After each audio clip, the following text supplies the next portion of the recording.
Good morning, ladies and gentlemen. It is time. Week 11 is already underway with the Packers dropping that stinker at home on Thursday night to let the Titans just run roughshod over them. I thought the Packers had turned it around. I thought we were going to start to see the revival of Aaron Rodgers. I guess he has to get a little closer to being completely KO'd before he'll get up off the mat completely, but we are well underway. There's a bunch of crap matchups today, but there is one really, really good one.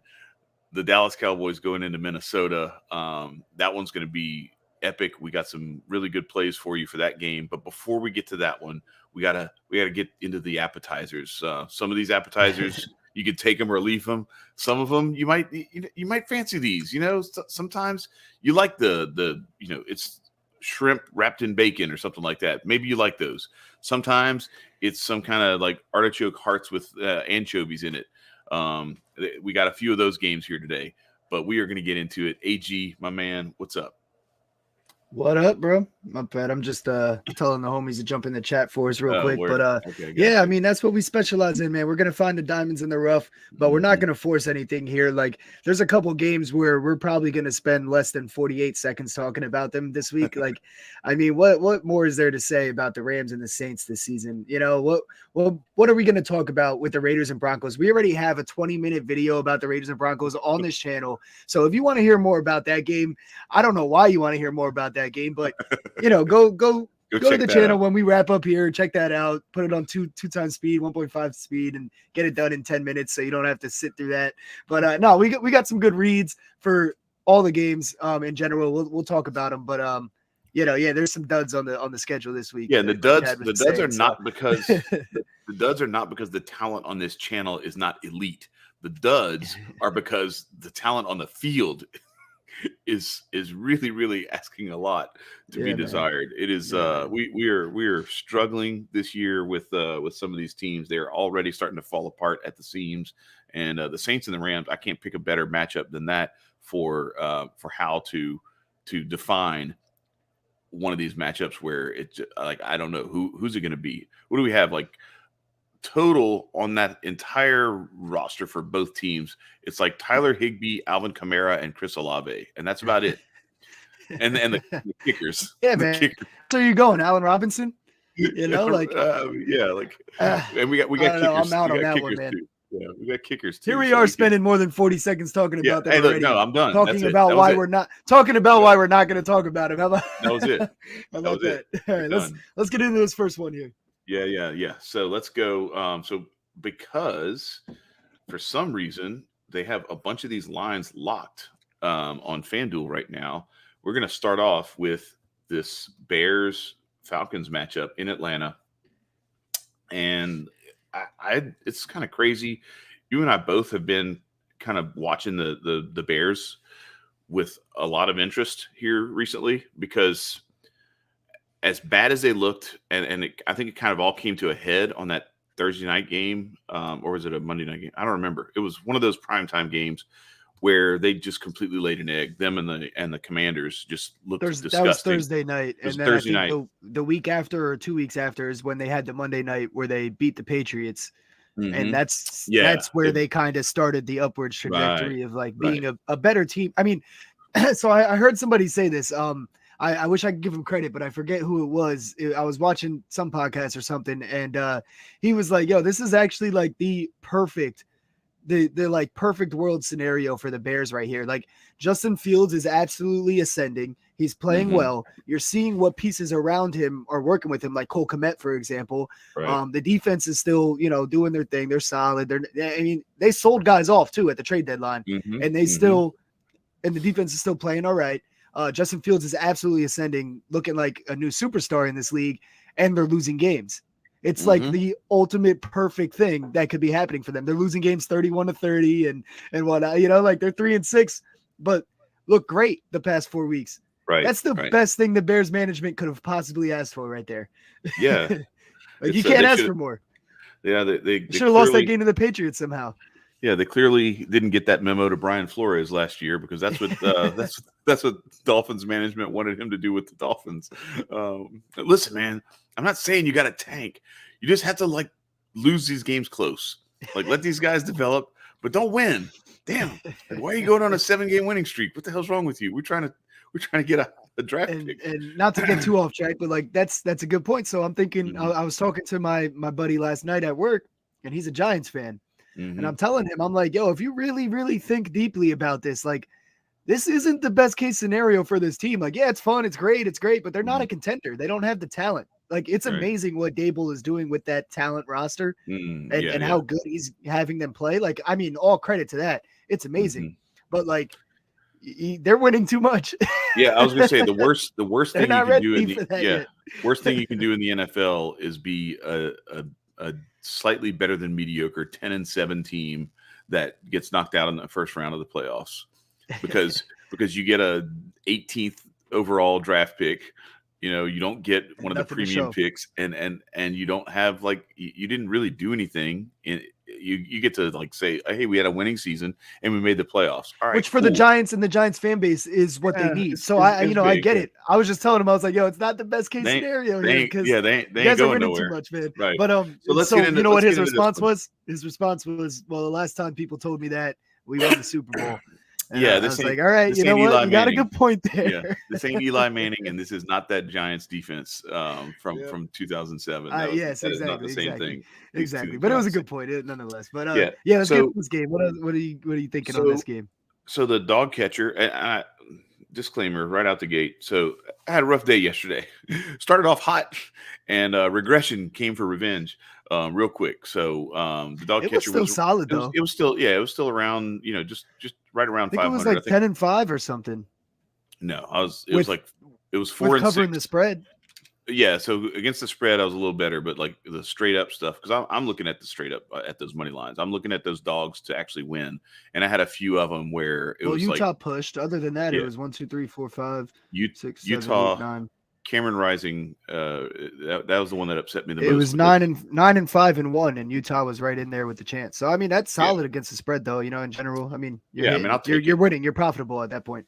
Yeah, I'll take it, but I want those money lines to hit. Oh, 100%. That's where the big units come in. So a lot of those were real close, like Maryland. Woo! Right.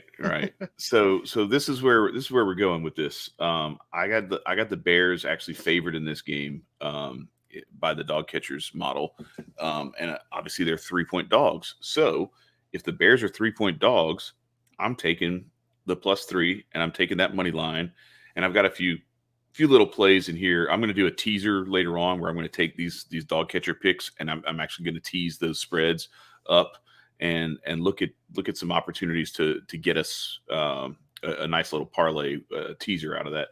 But what I'm looking at is in this game, you and I talked about it before. I know that you have a play coming up later that we're going to put into one of your teasers that plays into this as well.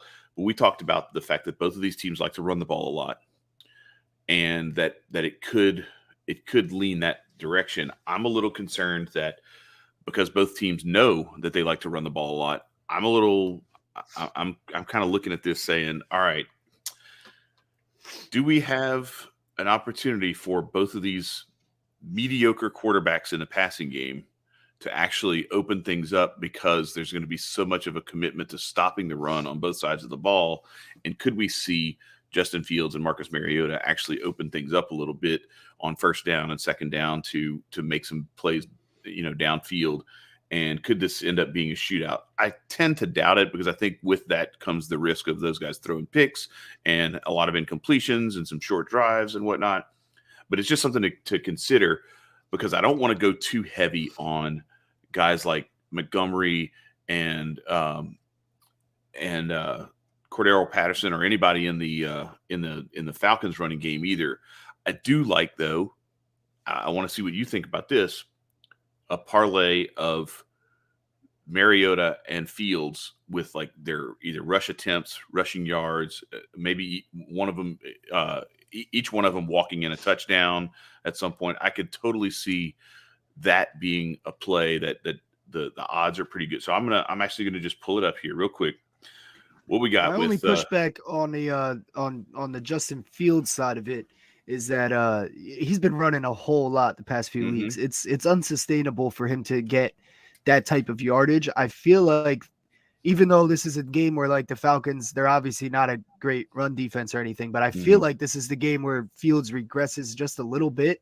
In the rushing yardage category, I could see that. Yeah, and it's partly because of what you just laid out also about the possibility of the teams passing. Now, so what I was gonna say when you were talking about that is like, yeah, it makes sense to look at it that way if you're a coach and whatnot, and like that the other team's going to be playing to that strength. So, you hit them with the double whammy and pass the ball instead all game. But do you want to do that with Marcus Mariota and Justin Fields, though? Like, like the Eagles run the ball a lot. But if they wanted to, they can drop back with Jalen Hurts and trust him right now. Yeah, for the most part, until Monday night last week. But we were all over. Well, no, but I think if you throw on first down though, you're taking some of that pressure off because it's I get that. Yeah, it's a coin flip, maybe even lean heavy, run expectation defensively. So you can run some play action pass on first down and then look for some deep shots, look for some stuff with the tight end. I know you got some love for Cole Kmet, and there's some stuff there where you could actually some of that coming. Yeah, you could actually see. But anyway, back to this idea that I have here. So all I'm looking at is I'm not looking at the yardage plays so much as I like this anytime touchdown for both of them. That's at plus 497. So that I'm just throwing that out there as like it's just a matter of who ends up getting into the end zone there because it's possible as hell. It's definitely possible. Yeah, that's one that I might drop. That ain't bad. I might drop a half or a quarter of a unit on that. I just wanted to see what it looked like. So I actually especially in this scenario where both teams are just driving up and down the field against each other, and there is a lot of opportunities for touchdowns. Like you could definitely see them two punching two of those in, you know what I mean? Right.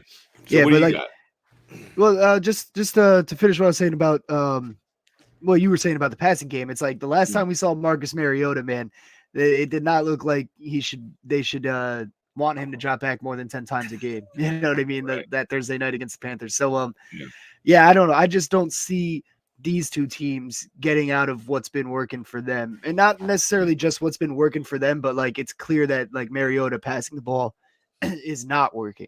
That's the most important part. For Justin Fields, though, on the other hand, I do think that they have a prime opportunity to pass the ball a little more than they might usually for the Bears. And that's because the Falcons are the actual worst passing defense in the league. Like, they're horrible. Yeah. They allow yards left and right. They're last in yards.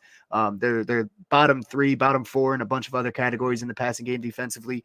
So I am looking at the Bears pass game just a little bit here, and specifically Cole Kmet. And I think that because Justin Fields has been running so much, they might try to get some pressure on him or spy him a little bit. And he was talking about his legs being heavy earlier in the week too, Chad. I don't know if you saw that at all. But no, there was reports coming out that he was saying like I think it was in the nature of like just fucking around a little bit, like, damn, I've been running a lot, bro. My legs are heavy. But like, if that's on his mind, it's on his mind for a reason, even to make the joke. You know what I mean? Like, I feel like he's too young to be talking like that. That's old man talk. I get it, but I mean, but he just hit 150 yards 2 weeks in a row. He's been running, man. And he is a solid. He's a solid passer. He takes a beating system that they're running right now. Yeah, it's not like he's just running out of bounds all the time either. He's exactly. So I'm looking at Cole Kmet here because Cole Kmet's been his favorite target in the past couple of weeks, and the Falcons have not been doing great against tight ends in general. So I'm looking at Cole Kmet. His yards are set at over 28.5. They were last night at least, and 2.5 catches. Yeah, I'll take that. You know what I mean? Why not? And 2.5 catches still? I'm looking for that. Hang on, where's the receptions? Yeah, 2.5, but that's at minus 130. Yeah, I know it's super juiced up for the 2.5. So I'm not looking at those as a straight, but I did want to say, like, if you want to take those straight, that's a good play. Obviously, like, I like both of them. Super juiced up on. Actually, I mean, minus 120 still for the yards is what I had yesterday, but minus 130 for the catches. Minus 110. It's minus 110 at 29.5. So a yard. Yeah, so I mean, that's worth it. That might be the better play to go straight. But if you have access to Bet365, they let you parlay these. So I'm going to go on Bet365. So my official play here for this game is Cole Kmet over 28.5 receiving yards and 2.5 catches at plus 125 on Bet365. So I'm putting a unit on that. Right. Yeah, Field's been running a whole lot. I expect some regression there, like I said. And Kmet has quietly hit these yards in 5 out of 8 games and 4 out of 8 catches since week 3. Week 1 and week 2, he got 1 target each, didn't catch it in each game. But since week 3, he's been catching these. He's been hitting these numbers. Fields probably doesn't want to run as much as he has been. The Bears probably don't want him running as much as he has been, even though it's clearly opening up the field. But I think against this Falcons defense, the field is going to be open anyway.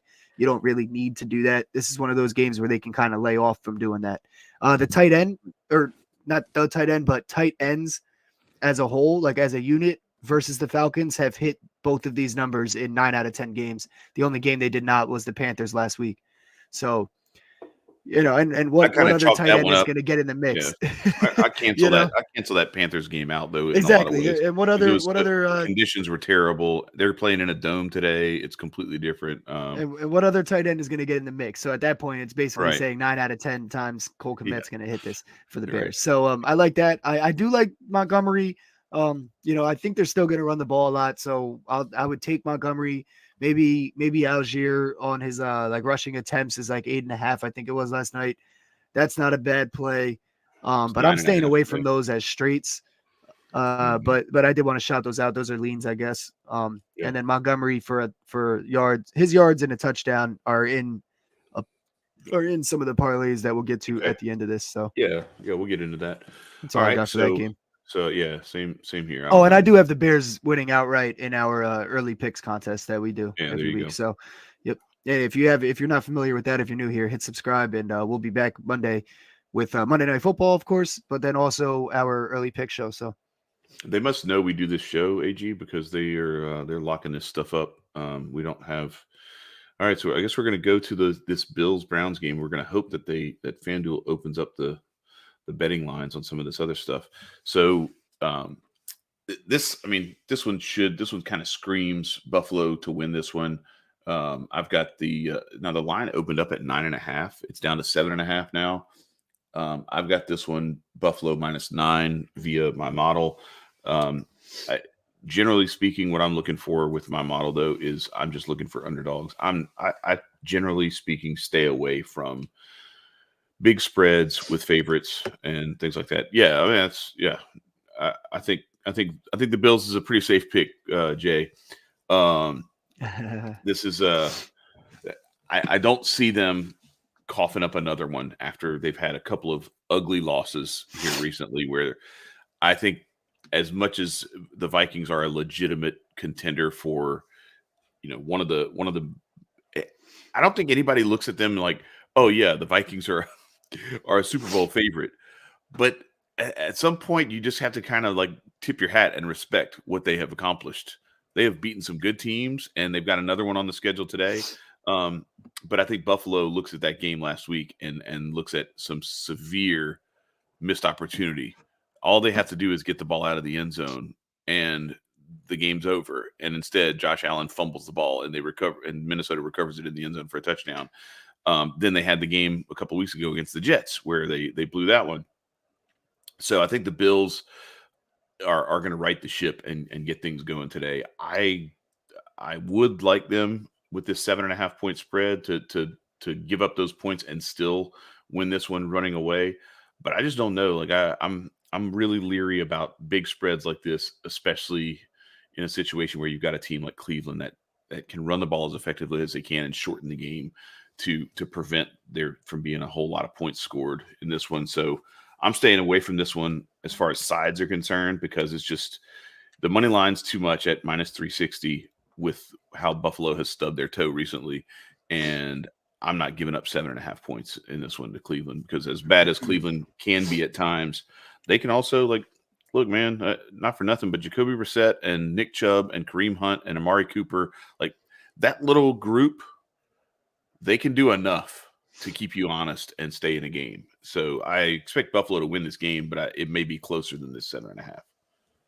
Yeah, no, I hear you. I'm not touching that 7.5 either. The way the Bills have been looking lately, I still think they're one of the best units as a whole in the NFL, obviously. But it's just been looking rough. Every team goes through these little patches where the games don't look as great. I mean, and I said it on the show when we talked about the Vikings Cowboys with my boy Mike.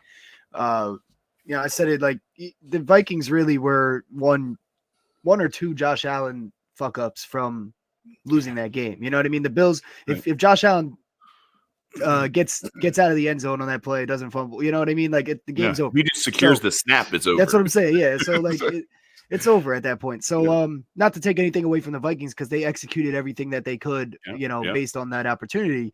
But the Bills, really should have won that game. But you're right though about too many hiccups for me to take a 7.5 point spread against a capable Browns offense. You know what I mean? They're capable of putting up points any given Sunday. It's just a matter of if they do it and do it consistently. That's a whole different story. But the only plays I have here, I have two plays here. I'm putting a half unit on Cade York over 1.5 field goals plus 120. I did that on my show for my plus odds picks, but the reasoning is the Bills they're third in red zone touchdown percentage, so they're allowing a lot of field goals because of that, because they're getting stops in the red zone. The Browns are 10th though, so Cade York doesn't hit this in most games because they're really good at scoring in the red zone. Also, they got Nick Chubb, Kareem Hunt, a big tight end. Njoku should be back today, I think, and then Amari Cooper on the outside. Like they got the recipe for an offensive red zone team. I just think that this Bills team is in a situation now where it's must win. So they're going to tighten up. And what is that? That's 1.5 field goals you have? Yeah. Yeah. Okay. So on FanDuel, right? Yeah. On FanDuel. Now what's the line on that? Plus 120. Plus 120. Okay. That's good. Yeah. So if you're feeling like this could go a different way and that you don't feel safe about the 2 field goals, you can go to FanDuel, and 5.5 points over is minus 136 for Cade York. So you could go that route as well, and then you've got the 3 extra points and a field goal gets you there if you're thinking it might go that way. But I tend to go with AG on this one. I'm going to take the plus 120, which is better money, and I'm going to take the Browns failing to score 3 touchdowns and instead getting 2 field goals. Yeah, the Bills' red zone defense is the difference here between what the Browns have shown us all season long. They're really good in the red zone, and but despite them being really good in the red zone, this has only cashed against the Bills in 4 out of 9 games so far. But it has cashed in 3 of the last 4 games. Now I have some speculation on why. I feel like as the team is, there's more defensive guys on the injury report. Guys are getting a little fatigued, a little tired. It's the middle of the season. They're starting to allow some longer drives and allow some drives that get towards the red zone, maybe not in the red zone or even in the red zone, but like close enough to kick field goals in field goal range. They're allowing drives. I feel like that defense was just like killing like the Titans. They didn't get a chance to kick field goals when the Bills played them. I would say this too. I would say this too. It's not just that. I think that the other thing is that people are starting to smell a little bit of blood in the water with Buffalo, whereas early on in the season, Buffalo was perceived as this like invincible, like this juggernaut offense that you had to score touchdowns to keep up with them. And now teams are starting to realize, hey, wait a second. I don't have to go for it on 4th and 4 on the 30. I can actually kick that field goal, get those points, and we might actually still win this game late because Josh Allen's going to throw a pick or something's going to happen where we're going to stay in this game. Whereas before, I think people were thinking you got to score 40 points to keep up with this Buffalo offense, and now they're realizing that's true. You don't have to do that you can actually just take the points when they're there. So there's more of an opportunity to actually have your kicker come onto the field on 4th down in the red zone, whereas before they would just leave the offense out there. Yeah, that's a good point. And I mean, he's going to get the opportunities, in my opinion, like for sure. It's just a matter of him knocking in 2 of them. So I think he goes 2 for 2 at least, or even 2 for 3. He might have a couple opportunities where if he misses one, we still hit this. Right. Let me check the weather though, because I don't know what the weather's like in below. Now. They're in Detroit in the Dome. Oh, they're playing in Detroit. That's right. I forgot about that they moved it. Oh, I wouldn't be taking a field goal in Buffalo, bro. I was like, shit, man. I thought the weather was supposed to be bad. If the game was in Buffalo, I'd be talking about Devin Singletary and Nick Chubb right now. No, right. No, and they're not even taller than the snow in Buffalo, so I would be stupid to talk about that. They're gonna light this up. They're gonna light this up tonight. Oh yeah, we're in the Dome, baby. It's yeah. The Detroit fans finally get to see some good offense. There you go. That's no, I'm funny. just kidding. They've been Unlike good that on Denver offense all game, year. I mean, But, Green Bay game a couple weeks ago. All right, so everything's still locked out. I'm gonna hit refresh. Well, I got here. the lines up here. Just go to Action Network betting odds. Well, I just want to see if they actually. Okay, we're back. FanDuel is back. Oh, they got him. We're good. Yeah, right, yeah, sounds good. We're up. And then I got Donovan. I got Donovan People-Jones for a unit also on over 44.5 receiving yards. He's low key on the very low key has cashed this in the last 6 games, and the Bills have allowed some pretty big games to receivers. What's the number? It's clear that Brissett over 44.5 receiving yards -113. Minus 110 on FanDuel, same number. So yeah, there you go. So we'll go -110 then. And but yeah, Brissett clearly likes Donovan Peoples-Jones a little more than Cooper, or at least their scheme favors him.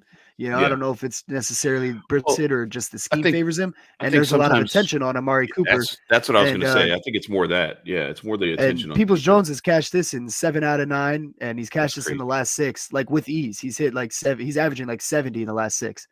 I'm on that. And it's set at 44.5. I think it's because it's the Bills defense.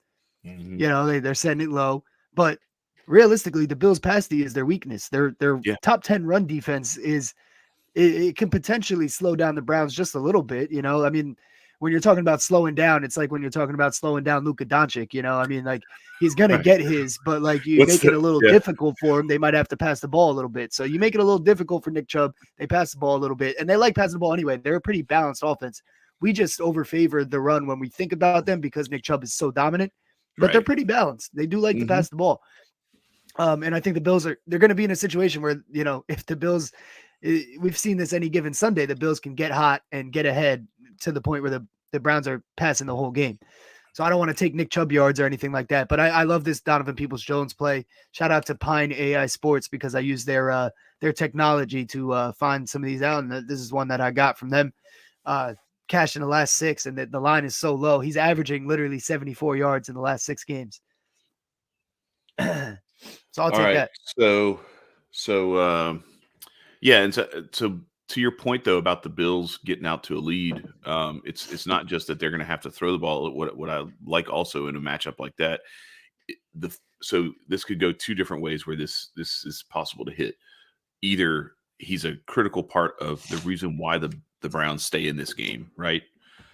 And he's getting those receptions as part of the scheme to try to beat the Bills, or late in the game, mid third quarter on, the Bills are up by 3 touchdowns and they're playing a little softer coverage, and they're letting Jacoby Brissett just kind of nickel and dime a little bit underneath, and just let him make the catch, make the tackle, keep the clock moving, that sort of thing, and he could just get some garbage time, mop up stuff, exactly. late in the game. Yep. So there's multiple paths to this thing hitting. So I like it a lot.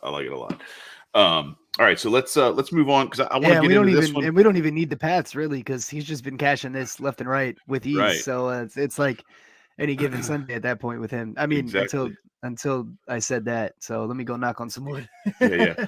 All right, so I want to get into this one next because this is one we're gonna tease something that AG's got coming up a little bit later. But I like it, Jay. Our man Jay Pylon says he's got the Texans over the Commanders. I was not feeling this too much, but now I'm starting to think, okay, well, maybe there's something here at +3 and +142 on the money line. Let's get into, do you have anything here for this game? Because there's more star power in this game props wise than there is in the Saints Rams game. That's 3 seconds more than I wanted to spend on the Saints Rams. I think we already went over our 48 seconds, but let's get into this one and what we see here, AG.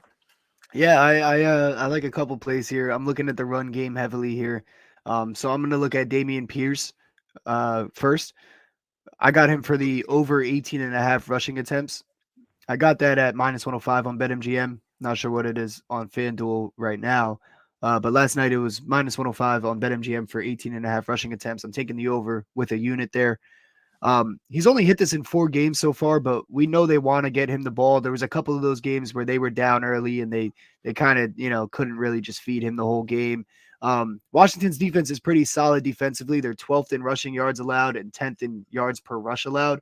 So I'm looking at it like if he's getting stuffed a little bit, it's not like they're just going to put the ball in Davis Mills' hands for 40 plays.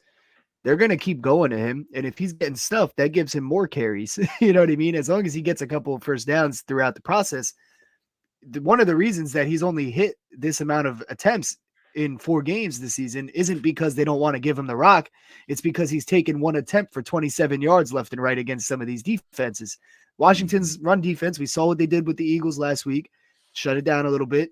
I mean, they just, it feels like a good situation where he's going to have to get 20, 22, 23 carries to make something happen in this game. And I have the Texans probably. I don't have the Texans pulling an upset, but they are in my little upset parlay. So, you know, I'm not, it's not like an official pick as an upset, but they are in the parlay. So I'm hopeful for that. And I think it can happen.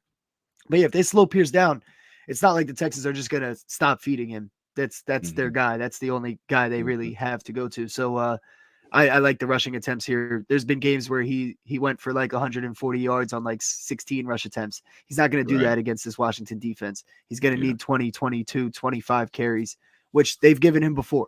And you know, they don't mind giving it to him. And he's a young guy. He's a young back. You know what I mean? They don't care. They'll give him the rock. So I like that to hit for sure. And I think his yards are a good play too. They're just a little bit high for me. And then obviously the Texans run defense is also horrible. We saw Brian Robinson get going and Antonio Robinson get going against that Eagles defense on Monday. Brian Robinson, he's set at over 64.5. I don't think it's a bad spot, but I'm teasing them both down just a tad. And I'm going to go with Brian Robinson and Damian Pierce for 60 yards each in a parlay. All right. And when you, when you combine them for 60 yards each, you get plus 135. So I like the value there. I'm going to put 1 unit on that as well. So you said 60? Yeah, 60 each. Robinson and Pierce. Robinson and Pierce. Okay. All right. Let me get it. Hang on. I'm going to pull it up here. So, yeah, when you parlay that, plus 135 is what I'm showing here on FanDuel. Yep. Yeah. Yep. So I got 1 unit on that. And yeah, I like that. I think both teams are just going to try to ground pound and grind it out. It's going to be like one of those hard fought close games where, you know, it looks like sloppy and choppy, but like there's a purpose to what both teams are going to be doing. They're going to be feeding their backs. All right. So let me do something real quick here. Divided by 9. Yeah. So to your point, so the Texans are averaging just under 29 minutes a game of possession, and I'm looking at the Commanders are just under 30 minutes a game of possession. So neither of these teams is really good at maintaining the ball, maintaining possession of the ball, sustaining long drives. So what I could definitely see. Well, actually, let me recalculate that because I might be off on the Commanders might actually be higher than I think. Plus 20. Yeah. Okay. Yeah, so my bad. The Commanders are like 32.5 minutes. So my apologies on that. So they're a little. So you could see there is a tendency for the Commanders to sustain drives a little more than the Texans. So that just keep that in mind with this Pierce play on the rushes. But it's not as though this is an offense that is just, you know, methodically taking teams down the field, you know, drive after drive and just keeping the ball away from your offense. So yeah. I think, you know, those carries and then the rushing yards, I think that's the path to victory for both of these teams. Because as much as I like Taylor Heinicke, I think that the amount of pressure and usage that they put on him, especially last week beating the Eagles on Monday night, I think it's time to take the foot off the gas a little bit, give him a little bit of time to breathe, let that running game go to work. Yeah, let that running game go to work. Let B-Rob do his thing and just kind of grind away at him. He's been running hard. He's been running well. So I mean, yeah, running hard, running well, and he's fresh. Like he just kind of emerged onto the scene. in the last few weeks. So yeah, it's time to jump on that train. So I could definitely see that. Yeah, I just wanted that's to look all I at got that. in this one though. I mean, you could look at Terry McLaurin and things like that, but yeah, That stuff's I'm off juiced it up for though now. at this point. Yeah, Yeah, exactly. Yep. he's been so hot. I'm kind of backing away from that stuff. That's the thing. It's like some of these things. It's like the roulette wheel. You know, it's like when it hits black 10 times in a row, I'm going red. You know what I'm saying? I'm just like regression has to happen at some point. So, but yeah. So and it's not so much about like that I actually think red's going to hit, but it's like if they're giving me minus 150 on black, I'm not taking that. You know what I mean? Because it's still 50-50. Like, yeah, there's just no value on a 50-50. There's no value. Yeah, right. You know, like I'm not taking those odds. Those are terrible odds. All right, so now that we got everything built back, so you got anything on this Carolina Baltimore game? Because I see this one being, you know, Baltimore just kind of opening it up on them, but I don't know that they're necessarily going to cover that 13 points. I actually like Carolina to cover the 13 points here, and it might be worth a sprinkle on that plus 490 money line, just because we have seen some crazy stuff this year in the NFL, and stupider things have happened. And for all the slander that we put on PJ Walker, he's put a couple. Well, we got Baker together. today. Oh, that's right. Yeah, it's Baker Mayfield today. That's right. Oh, that's even worse. Maybe stay away. I don't know.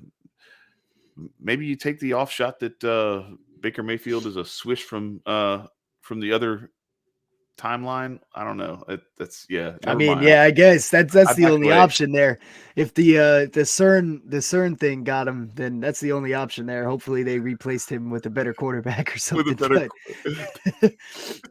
But it ain't happening in this reality. Never mind. No, so it's funny. It's funny you did the PJ Walker thing, because I had forgot that PJ was out for a quick second while I was looking at things, and I was looking at Terrace Marshall. Mm-hmm. And I was like, Chad's gonna love this one when I bring it up. So Terrace Marshall, I'm gonna leave it as a lean because I don't trust Baker Mayfield at all. So I'm gonna leave it as a lean. But his over under is 32.5 receiving yards. He's hit 30 plus in 5 out of 6 games this season, 43 plus in the last 3 games. But there's some PJ Walker involved in that, and I don't know if I trust Baker Mayfield to get the job done. So I'm going to stay away. I'm going to make that a lean. I do kind of like it still, but I'm just not willing to risk a unit or even a half a unit on Baker Mayfield right now at this point in my life. So there's just no need to. What are we waiting on for Baltimore? Is it the Andrews health thing? Yeah, Mark Andrews, Gus Edwards, they got a whole bunch going on there. There's not much to look at. There's nothing here right now. Wow. Yeah, there's not much to look at. Yeah, so I don't really like that game anyway. I don't know who's going to get the rock anyway. I don't know who's playing. I mean, the Ravens are a tough team to bet right now because you just don't know who's going to be playing or what scheme they're going to rock with. And I'm staying away from a lot of Ravens for the most part, like right now, you know, until something changes. And beyond just the who's going to play and who's not going to play, it's who's going to try to give it a go and then they're out after a quarter. Because we saw that with Mark Andrews, where when he tried to, we stayed away that day from Mark. Yeah, Andrews, he tried to play that day on the show. Yeah, exactly, and it was like, no, you should have just stayed. You should have just stayed inactive. Should have listened to Men of Order. That's right. If you bet it, you're saying he should have just stayed inactive in general. But yeah. I'm saying he should have just stayed inactive, saved us all a bunch of money. Nobody would have bet. Well, we were good. We should have took the unders. We should have taken the unders. In hindsight, as soon as he went out the game, I was like, this is exactly what I said was going to happen. Why didn't I just take the under instead of just telling people to not take his over? Right. Well, but is what it is. Discretion is the better part of valor. So sometimes not taking the bet is better than because the last thing you want to do is like I'm as tempting bet as on it the might Rams be. Saints game. The last thing you want to do is bet. Yeah, exactly. As tempting as it may be to look at him and be like, oh yeah, you know what? The same thing could happen today. Let me take the unders. No, that's when that dude's going to go for like 110 and 2 touchdowns, and he's going to be like, they're going to talk about how he got some like PRP injection on Tuesday that they didn't tell anybody about. You know what I mean? Like, you know how that stuff happens. Like you find out about it the day after when they're like, oh yeah, well this is why this happened. Like we didn't tell you any of this shit was gonna happen, but here it is after the fact. So yeah. you always hear something like that where like somebody like hired some trainer in the off season and they've been grinding like the whole summer and you don't find out about it until like week 4 and you didn't draft them in fantasy. And it's like, damn, bro, like what? Let us know some of this stuff so we can operate with this data. Somebody took like an 18th round flyer on the guy, and now he's like the number 1 receiver in the league or something. So, hey, all I'm saying to that point is Saquon Barkley was working out with my old coach, my old OC over the summer, and we see the type of season he's having. So I just want to give some credit. Shout out to my dog, Coach Raz. All right, so let's get into this one. Speaking of that Pennsylvania area up there. We got the Colts hosting the Philadelphia Eagles. If the Commanders hadn't just beaten the Eagles on Monday Night Football, what's up, Brody? Hold up. Yeah, I was about to say, hold up, Chad. We got VIP in the house. That's right. What up? ¿Cómo estás, Brody? So we got the Eagles going into Indianapolis, looking at this 6.5 point spread, and like I said, it had the Commanders not just beaten the Eagles on Monday Night Football, I would be totally on the Colts to pull off this upset. But I don't know. I don't know if I'm feeling it today. It happened 1 week too early. Yeah. You know, like and if I was on that one. Yeah, we were on that one anyway. But I mean, you're right though, because if they were still undefeated, this would be a perfect trap spot for the Colts. So I do agree with that. I hear you on that. The only thing I'm looking here, I don't really trust what the Eagles are going to do against this defense. Like, I don't know what type of game plan they're going to try to attack with, because that Colts defense is pretty good. Yeah, I mean, there's a reason that they're actually still in playoff contention, despite how bad the offense has looked and Jonathan Taylor being out for a while. And it's because of that defense. So I don't really know what to trust or what angle the coaching staff is going to come in with. They're without Dallas Goedert. So that's going to take a hit on this team. And peace, Brody. We only want our fellow degenerates in here anyway, Brody. Don't worry about it. Peace, Brody. But we love you. Yeah, so I'm gonna stay away from the Eagles side on this. From player props, just because I don't know what they're gonna attack. I do have AJ Brown involved in a parlay where I toned the numbers down just a little bit. Yeah, I do got the Cowboys this week, so we're on the same page here, Brody. Let's go Cowboys! Hell yeah! But I am going to look at Jonathan Taylor for a big rushing game. We saw what Washington just did to the Eagles. Jonathan Taylor, 100+ yards, plus 158, 1 unit. Okay. That is the play. So I feel like the Colts should pound the rock here and try to kill clock for the most part to mitigate what the Eagles offense is able to do against the defense, because they are a really star power offense. You know what I mean? Even without Dallas Goedert and against a really good defense, we know what they're capable of. So if you're Jeff Saturday, you know he's an offensive line guy. You know he wants to run the rock. And it just so happens that the offensive line was looking a lot better after 1 week of hiring a legendary offensive lineman for the organization. So I'm just saying. Listen, and not for nothing. So to take it back to the college game a little bit, we've seen this like Auburn is a prime example of this sort of thing happening, right? So you have Brian Harsin, who everyone had been rumoring him being fired for the entire season, even in the off season. Like, how long is he going to be around? He's on the hot seat. They probably should have just fired him in the off season. Well, they didn't. The team played like garbage. They had like their little fits and starts, just like this Colts team, where the Colts beat the Chiefs early in the season. They played some other games close, got some little upset victories. They're 4-5 for a reason. They've been very up and down. But then you get rid of the coach that nobody was really being motivated by, and you bring in a legend like Jeff Saturday, who has no head coaching experience, no coaching experience, but he just played center for the Colts during the most epic run of that entire franchise in its history, outside of Johnny Unitas back in the Colts, the very early days. The Colts might have fucked up, man. They might have hired the wrong guy off the street, because I feel like they were trying to tank, but they might have messed up there. They might not be tanky. But what I'm saying is, like, now you see what Auburn is doing now. They're a completely different team with Cadillac Williams as their head coach. And I think you could see the same sort of thing where some of this talent that this Colts roster had, like, kind of laying in wait, like this little latent monster that they had there, actually starting to play well. And then, yes, to your point, when you got an offensive lineman, a former center, running the team now, and you've got a running game with Jonathan Taylor, as talented as he is, and a coach that, you know what offensive linemen love to do? They hate pass blocking. They want to put their knuckle in the ground, and they want to push people around, and they have snot flying and everything. That's what they want to do. I love this pick, and that plus 158. I love it. You're gonna love it even more in a sec, because like look at how deep this goes, right? So the Colts, I mean, Jonathan Taylor, he's only hit 100 plus 2 times this season, and once was last week, once was like I think week 1 against the Texans, and but those were the only 2 games where they gave him 22 or more carries, and that's the recipe. The recipe is clear for the Colts there, and Washington made that recipe clear for matching up with the Eagles. You got to keep the ball out of that Eagles offense's hands, and you have a chance. Now you do that by a sustained run game that you just keep going back to, no matter what. He gets stuffed the first couple drives, all good. Keep going back to him. So I think he gets his carries yards too, but I just wanted to go for his carries yards.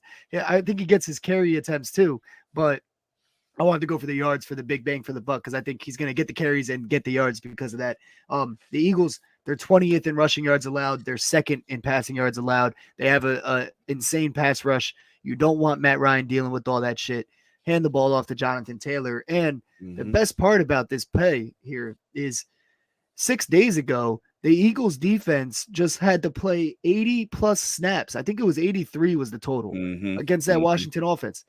83 snaps, I think. That's a lot. It was 80. It was more than 80 for sure, but I think the exact number was 83. And that was 6 days ago on a little bit of a short week here. Right.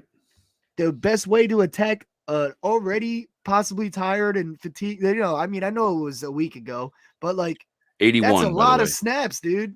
81 total plays for Washington. Yeah. And they brought in some guys. They brought in Ndamukong Suh, and they brought in someone else. He's slipping my mind. Yeah, but you bringing in a dude in Ndamukong Suh who can play 15 snaps a game max. But that's what I'm saying. That's exactly. But they're bringing him in for the depth and things like that. But they're bringing these guys in off the couch. They don't have the literally. Ndamukong Suh was definitely on the couch last week. I guarantee you that. His ass could not get off the couch. At least Jeff Saturday was like analyzing stuff and whatnot. But don't come beat me up in Ndamukong Suh. Yeah, I mean, that was Chad, not me. If you could see the guy sitting right there that said that, not me. Jokes. You're a big dude. Yeah, you're a big dude. You're a legend, Mr. Suh. Shout out to Nebraska. But yeah, man, I just feel like that's the perfect way to attack a defense that's coming off playing 80 snaps 6 days ago. They're not a really good run defense anyway, and this is the strength for the Colts too. So it's the perfect like strength meets weakness. Yeah. Let's attack it. I'm not saying that means they're just going to run away with the game because they have that matchup there, but like Jonathan Taylor should run away with at least 120 yards or something like that. So I'm going to keep it easy and go 100 plus 158. This is something you could ladder too. If you really want to, if you want to ladder this, put like 50% on his regular line, and then put another 25% on 100, and then put another 25 on 120 or something. And if he gets 125, you're winning all 3 of those and cashing out. But I think that's a good way to play it. Exactly. I'm going a little. I'm just gonna go for it with the 100, but that's not a bad place to play something like that. Yeah, and so at the risk of completely jinxing this, let me just quadruple down on why I like this. So you've got the strength versus weakness, right? You've got the ultimate path to victory. If the Colts hope to win this game, they have to do this. Right. They can't do it if they don't run the ball effectively. You got Jeff Saturday, former offensive lineman, and an offensive line that looked like energized last week. And you've got an old quarterback in Matt Ryan who, while he's not going to light it up, I think he's playing with a different kind of edge. And you saw it a little bit last week. He broke off that long run. Like, I think it was the longest run of his career. Like he's playing differently. And I could totally and he's healthy finally, man. Exactly. Well, but I think, again, I'm not trying to throw shade on any of these guys or anything like that. But look, when you're in Matt Ryan's shoes and you're playing on a team that they didn't bring you in because they're going to win the Super Bowl and you're their guy to win the Super Bowl. They're playing out the string. You're a placeholder until they get their guy in the draft in the next couple of years, right? So healthy, what does healthy mean when you're, Matt Ryan and you're his age and you've taken the beating that he's taken over the course of his career? Sometimes healthy is just another word for motivated. And I think that what you're starting to see in him is he's motivated right now. Now, that may be short lived. It may be like, in a couple of weeks, they go back to being the Colts that they've been up until this point in the season. But I think at least for the time being, for this matchup here, where you've got a team that everyone is still, the bulletin board material is there. This is the team, Jalen Hurts is still an MVP candidate. The Philadelphia, the Eagles are still a Super Bowl favorite, all that good stuff. So they've got the target on their back. And I could see this being, I still think Philadelphia wins this game. I don't think they cover. But I think that the path to the Colts keeping this game close and maybe even giving themselves a chance to win it late is by running Jonathan Taylor. So 100%. And I like your idea of laddering it too. So yeah, it's a good spot to ladder for sure. And Jay Pylon asked Colts turnovers. Funny you asked that, Jay, because I have right here in my notes with a big fat LOL next to it. Matt Ryan interception is -145. So yes, Jay, it's gonna happen. He's gonna throw a pick, but I ain't eating -145. -145 on the chance that he doesn't. Right. No way. On the chance that he doesn't, I'm staying away. But it's probably a good bet. If anybody wants to eat that juice, it's probably a good bet because they've been forcing turnovers. That's what I'm saying. They're like number 3, and I think the Colts are like 30th on offense in turning the ball over. So yes, it's probably gonna happen, Jay. Good call. I'm not eating that juice though. That's what I was going to say. The problem with a play like that is that because it's so lopsided, the juice is going to be insane. So I'm not playing around with that either. And if they play into I'm not placing a -145 bet on a Matt Ryan interception just for them to run Jonathan Taylor 35 times and him throw it 15 times and they, keep control of the game and he doesn't force anything because he doesn't need to. And right. It can definitely happen though. It's a good bet. It's just super, super juiced up. So I'm out. Yeah. All right. So Jets, Patriots. I love this game. Playing at Foxborough. I love this game too. I'm on the Jets. I'm on the Jets, plus baby. 3.5. Hell yeah. I'm on the Jets plus the 3.5 and plus 154 on that money line. I like them to win straight up. Yep. Go check out my article on menoforder.com. I dropped a game special on this with some good thoughts in there about why we like the Jets here. So we won't get into that. You got to go subscribe at menoforder.com. And well, I won't say my sides. Obviously, Chad can speak for himself. But I like the Jets here. But that's and I'm it's just, man, pour one out for Breece Hall because this would be a great game for him to really show his stuff. But we don't have that. Yeah. We're relying on James Robinson and whatever else we got in this game for the Jets offense. But I like the way the Jets defense has been playing a lot. And I know you've got some stuff on this one, some little sprinkles here and there. So let's see what you got. Yeah, so a couple leans I got. Well, actually, here I'll start with this Zach Wilson play here. I feel like this is my favorite bet of the day, probably. Zach Wilson under 30.5 passing attempts. What number you got for that on FanDuel now? This was yesterday morning, so minus 122 on that same number, 30.5. 30.5, yeah. Yep. Let me check if that's the best we're getting real quick. We might be able to find something better. Hold on. Because I had minus 120 the other yesterday. Let's see. Oh, yeah, you could get a minus 115 on DraftKings. So that's a little better for you. Minus 115 on DraftKings. And then, oh, shit. I didn't even realize Chad balanced out. So yeah, I got Zach Wilson going under because the Patriots, they got the best of Zach Wilson because he threw the ball 41 times in their last matchup. The Jets only lost 22-17. They had a chance to win this game. They were up early. They lost the game really, and it was Zach Wilson that lost the game with 3 stupid interceptions. But it's because they passed the ball 41 times. They only gained 51 yards on the ground. That's not their game. They lost the game because of that. Zach Wilson is averaging, if we take out that Patriots game, this season, without that Patriots game, Zach Wilson is averaging 25 pass attempts per game And if we take that Patriots game out, the Jets are averaging 148.2 rushing yards per game since Wilson came back from injury. And if we exclude that Patriots game, they're averaging 25 pass attempts with 150 yards on the ground. And by the way, they are 5-0 in those 5 games. You look at that one Patriots game, 41 pass attempts and 51 yards on the ground against a team who's better against the pass than they are against the run. I don't know what they were doing in that game, especially when the strength already for your Jets team is running the ball. I don't know what they were doing there. I don't know what they were going. Zach Wilson was trying to throw the game, literally. Yeah, but they lost the game because of that. So if I'm Saleh, he threw it to the Patriots like 3 times in the fourth quarter. Yeah. So if I'm Saleh, man, I ain't passing the ball too much. The Patriots, they're number 3 I think they're number 2 actually in getting pressure in like sacks percentage. They're top 5 in all of that and getting pressure, sacks in general. You know what I mean? Mm-hmm. And here's a good one for you, Chad. This season, Zach Wilson has a 14.6% completion percentage against pressure. Nice. Where do you think that ranks in the NFL? In terms of passers that have had the threshold of pass attempts, which is probably like 75 or something like that. Oh, he's picking the Patriots. Yeah, I'm thinking that's dead last. You got to keep going. Dead last as in what? All quarterbacks qualifying.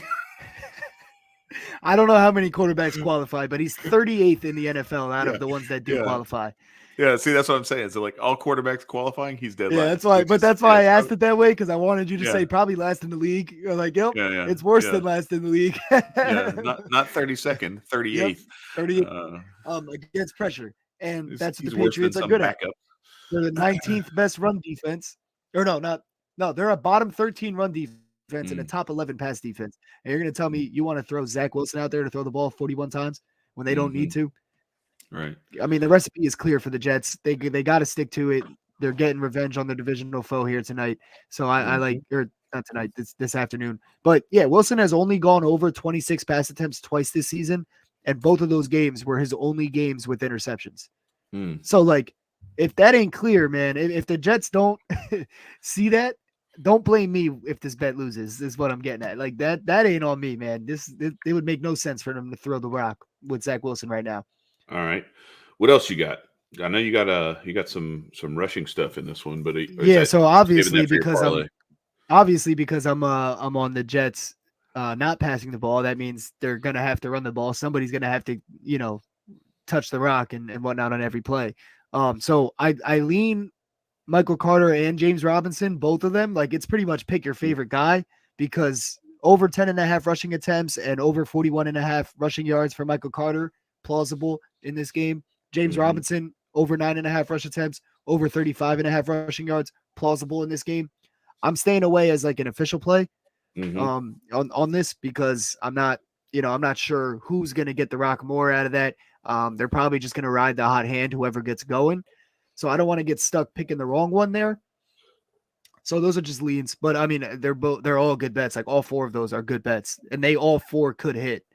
I'm just a little scared, so I'm staying away. I'm leaning it instead. Okay. Yeah. And I do have them involved in some parlays later too. Yeah. So. Okay. All right. So there you have it. It's just similar to the Colts game, where you got the Jets. If they're going to win this game, they need to run the ball effectively. So I mean, it would be absolutely stupid. It would be mind blowing if they go out there and let Zach Wilson sling it more than 20 times. All right, so like, I see that bet hitting by a mile. If this is a day where you haven't really been feeling anything that I've been saying on these other units that I put down on, like, throw those extra 3 units on this instead of, it would be mind blowing if they throw the ball more than 22 times today.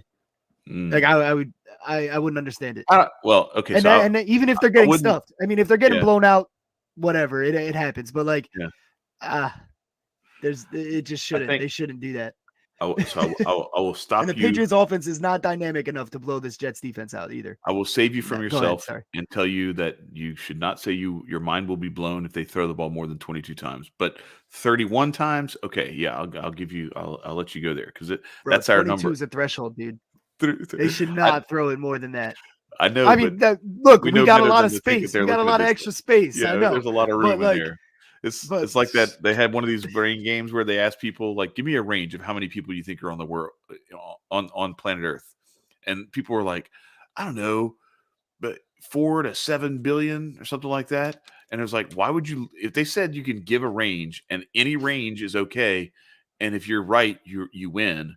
Why would you not make it 0 to infinity? Like you have, zero to 35 billion. Right, exactly. Why would you even limit it to 35 billion?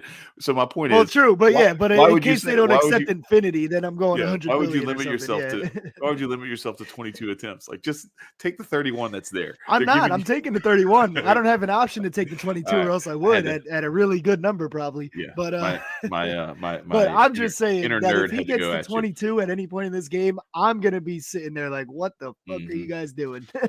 All right, so I'm not going to click on this game right here because we already talked that about one's how a we're not lock going to to talk me. about it. But I'm going to click on this one here. We got the Lions at the Giants. What do we see in here? We got real quick. What game did? Oh, it was the game that shall not be named anymore. The game that shall not be named anymore. Oh, all right. Wait, hold on 1 second. I'm feeling Alvin Kamara for a touchdown in that game. Oh, that's it. Gosh. That's all I need to say. Alvin Kamara plus 110 on BetMGM with a half unit. I'm only doing a half unit because it's Alvin Kamara. He hasn't scored much this season, but I'm banking on him being in the coach's room every day this week saying, get me in the fucking end zone, man. Let me get a chance. Because he hasn't all season. He's at one game with a touchdown. He had 3 in that game. He's got to be banging on the coach's door by now and saying, like, yo. Shout out to Big Mike Rader for calling that game, too. Give me opportunities to score. How does Big Mike Rader 100%. call the one game? Right? Out of all games, where Alvin that's Kamara the one that scored. he said. He's like, first touchdown, multiple touchdowns, boom, hit. Shoot, where's Big Mike Rader? We need him to. And this is why I like Alvin Kamara, right? From a football standpoint, we don't want to talk about this game, right? But Chad, you'll like this one, right? Despite him only scoring 3 touchdowns all season and all of them coming in one game and not scoring in any other game this season, he is still the favorite by the books to score a touchdown today. He's the best odds you can get. Yeah, that's crazy. Or not the best odds, but you know what I mean? He's the lowest odds you can get in this game. Yeah. So, like, they're basically saying somebody's got to score. And Alvin Kamara is super, super overdue. So I'm putting a half unit on that at plus money. I'll take it. Yeah, no, I like that. I like that. All right, play. let's get the hell out of that game. Getting in the coach's ear all weekend or all week. Yeah, man, I would be. I mean, granted, if that's the case, he's probably been doing that for a couple weeks now. But I'm just saying, man, you got it. Something's got to give. Somebody's got to score in that game. And the rest of the betting public is totally fading that because they're like, why would I bet this? The odds are terrible. Why would I bet this? Because Alvin Kamara hasn't scored all year except for that one game where he scored 3 touchdowns, and they're looking at that plus 100, plus 110, and they're like, there's no way.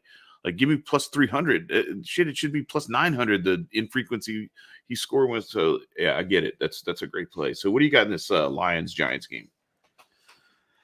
Lions Giants. Ooh, I got a couple ones in that. Real quick, I just want to reply to Jay, not leave him hanging. But he said, "Have the Pats won the last 7 meetings against the Jets? Forget about last 7, but definitely the last 4. And they definitely have been faring well. Belichick dominates the Jets. I get it, and that's exactly why I'm on the Jets because that has to regress at some point. You know what I mean? So, and the Jets don't need to win; they just need to cover this plus 3.5 for me. So I love that. I'll take it. I think it's going to be a close game anyway. For the Lions at Giants, I like Amon-Ra St. Brown in this game. He should have a big day here. There's been a lot of receivers that have had big days against this Giants defense, despite how good the Giants are playing and they're winning games. But some receivers have gone off. Like even Darnell Mooney had 94 yards on 4 catches against his team. Right. But the alpha receivers like who did they play? Why is it slipping my mind? Hold on. Like CeeDee Lamb and things like that. Let me go through their schedule real quick, but there's been some alpha receivers that have had success against his team. So I think Amon-Ra St. Brown has a day here. His line is set at 75.5. I think it's just a tiny bit high. Like I think he can hit it. I think he can hit 100. But it's just a little high for me to bet on him. And he stumped me on a couple weeks before. So I'm going to stay away. That's just a lean. I'm just throwing that out there because I think he does have a good day. But one play that I love here, but Chad, I'm going to need you to talk me off the cliff if you don't agree with my thinking here, because this Like I'm conflicted here. Like I think I love my thought process here, but it could bite me in the ass. So okay, let's hear it. I got Saquon Barkley. For under 21.5 rushing attempts today. All right. Now here's why. I don't like it, but I'm listening. Here's why. And him 35 times last week. 35, right? And then they play today, 7 days later. And then they have a huge, assuming they win this game and the Cowboys beat the Vikings, they have an absolutely huge game against the Cowboys in another 4 days from today on Thanksgiving. Even huger if they win and the Cowboys lose to the Vikings. Yeah, you're right. Actually, you're correct, right? Yeah.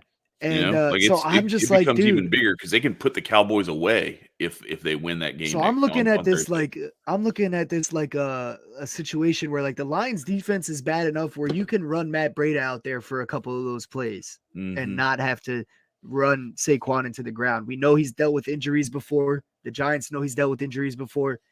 35 carries last week isn't something they want to do ever again, probably. Yeah. I mean, he had 31 another time this week, but like they want to space those like big. I mean, it's Saquon, man. You don't want to run him into the dirt. What was your number? A playoff for the over-under? 21.5. Okay, 21.5. Yeah. So 21.5 at minus 114. I'll check and see if there's any difference. Yeah. I mean, I'm trying to think of You get what I'm saying though? Like, yeah, I do. Yeah, I could. You can't do that to you. You can't run him into the ground. Mm-hmm. Right? Well, and on top of that, like in a way, with this matchup with the Lions, I mean, obviously you can't dick around and like lose this game to the Lions. You need to start getting Daniel Jones into a rhythm and have him doing a little bit more too in the passing game. Wait, hold on. We got some developments here since last night. We can now get this under at plus 100 on BetMGM and DraftKings. Oh, let's go. Okay. Now I like it a little better. Yeah. No, that's good stuff. Yeah, I mean, I think to get because to beat the Cowboys, you're going to have to do some other things. Anything you can. Yeah, and you need to have all hands on deck. You need to be ready, and part of that is not just keeping Saquon healthy and fresh, but it's also keeping the rest of the Giants offense in rhythm, where it's not just a pound the ball 30 times with Saquon Barkley and yeah, exactly. And against a team only throw the ball on third down. Like, no, you need to kind of open your lungs a little bit against this Lions defense and see what you can. And it's the perfect matchup for that. Like it's exactly it's the perfect game in between for that scenario that I just laid out because one, they can pass they can actually pass the ball in this defense. Like probably with ease, even though they're not the best passing offense. And two, Saquon might have 140 yards today, but he might only need 14 carries to do it. Right. True. You know what I mean? And he might break off a 35-yard screen pass too, because that's part of that can be part of the rest, which is fine. Well. Fine with me. But all right. So you're not talking me off the cliff. I'm gonna stick with this one. No, as much as I wanted to, like I didn't see what like I'm it saying at first, though, right? Now I'm like, all right, I kind of buy in. I'm not jumping off the cliff with you, but look, if I'm the coach, I'm not gonna talk you off of it either. I'll let you jump. You can't you can't look at the Lions as like a look ahead game. If you're the Giants, like you need this win. You're right. You need this win, but like you're looking ahead at least at the situation of like we got a game in 4 days against the Cowboys. We got to win this Lions game. That makes the Cowboys game more important. But if we can do it without running Saquon into the ground, like that's the route they want to go. Yeah. I don't know. I like it. I might get bit in the ass here, but I'm hoping maybe the Lions even get out early because their offense can score. So hopefully their offense gets out to like a 21-point lead and the Giants are passing all game. You know what I mean? Like I'm hoping for stuff here, but it just makes sense, man. I kind of like the way that this sets up too, because of the timing of the games, where I like the Giants to get this win, and then that makes that Vikings Cowboys game really, really critical. Really interesting. And I got some stuff on that one that I'm going to talk about in a minute. But first, we got to get to this Raiders Broncos game. But I'm with you. Do we have to? The Saquon play. Yeah, we gotta just say that we talked about it. Okay. So here it is. There's the game. Raiders plus 2.5. I actually like Denver minus the 2.5 here. I hate it, man. I so badly wanted. I mean, we even talked about it when we did our preview show from Vegas back in August at HotepCon. Like you and I talked about it. We had like the Raiders as one of our like sleeper playoff potential AFC Super Bowl representatives. We bought into the hype. We bought the hype, man. We bought the hype, man. It's well, it wasn't just wasted talent. I think he was. Wow. You know what I just put together? There was so much hype that was being fed to all of Raider Nation that. And it wasn't illegitimate either. Like they really brought in some talent. Like Devontae Adams, like he's a dog. Like how do you screw that up? I don't know. And Josh McDaniels should not be doing this bad of a job. I don't understand. And this is one where you see what they said about McDaniels, right? No, they're saying he would have been out of here, but the Raiders are cash poor. They can't pay him to fire him. That's kind of like the way Texas A&M is with Jimbo Fisher right now, where it's like they want to fire him so bad, but he's got like an $86 million parachute where they can't fire him without handing over almost $100 million. It's like, golly. Yeah. Oh shoot, it's funny, but yeah. So I just wanted to touch on this one. Wasted Talent was hyping really up that team full of wasted talent. Oh my gosh, yeah. No, listen, like. Not for nothing. Like it's a very unfortunate name that he chose for himself when he went through that, because it's like the perfect name for this actual. I just roster. Put that together as we were talking. I told him that a few weeks ago, like 3 or 4 weeks ago. Shit, I was like, bro, it sucks that your name is Wasted Talent, because that's the name. That's what the Raiders are doing. That's what this Raiders roster looks like. It's a shame, and I hate it for those guys, because those players like came into this, they really wanted to get it done, and they're not being helped out by the coaching staff, because Josh McDaniels very early on could have run the ball more with Josh Jacobs, especially in that Arizona game where they just let the Cardinals come back and beat them. I'm gonna be right back. I'm gonna let you handle this Raiders Broncos game. So I got nothing here. So yeah, that's fine. Do your thing, bro. Go ahead, man. All right, man. Take 10 minutes to tell me he's not going to talk about it. All right, so here we go. You gonna go, or you gonna stay there? All right, okay. See, I can talk shit about him because he's leaving. He can't defend himself. Oh shoot! No, so Josh Jacobs. Do they get things going today? I don't know about this number here. I would actually, if I'm doing anything, I'm probably going to try to go for some better money odds on this. 80 yards is just kind of scratching the surface, but you could get plus 140 for 90 yards. And I just see that being a path for them to try and get this win. The only thing is, I'm so gun shy about picking anything dealing with the Raiders as a roster, because it could go either way. Like they're entering dumpster fire territory. They had to win that game last week against the Colts to keep this season alive on any level. And I think this week the only thing they could be playing for is pride to not lose to a hated division rival in the Broncos. I know it's not the Chiefs, but it's still the Broncos. So I think they're going to come out motivated to get a little something done. But I actually like the way that Denver's been playing lately, and Denver's actually in position to kind of resurrect their season on a certain level. They're still somewhat in the playoff hunt. They're way, way back. They'd have to go on a hell of a run, but Russell Wilson is finally starting to play a little bit okay, but they still choked it away last week. So I just don't know. Like this is like two teams. I kind of feel like this is a very similar, almost a facsimile of what we had with, was it the Panthers and the Falcons a couple of weeks ago, except they were like at the top of the NFC South and they were fighting with each other to see who wanted to take over the division lead. And neither one of them seemed to want it because they kept giving it away. That's what I see with this Broncos Raiders matchup is I think it's which one of these teams wants this the least. And at this point you have to think, and I'm saying this with all love and respect for Raider Nation, because I appreciate you guys coming over from Wasted Talents, conglomerate over there, and all the Raider Nation podcasters that have sent folks over here to check out our content here. Big Mike Raider, big shout out to him. I think that it's time for the Raiders to start looking at, I'm not saying tanking, but they need to start looking at how they're going to line themselves up for the draft. Because at this point right now, at 2-7, you got the Texans, and that's it. Right now, if you can beat the Texans to the finish line, you got the number 1 pick.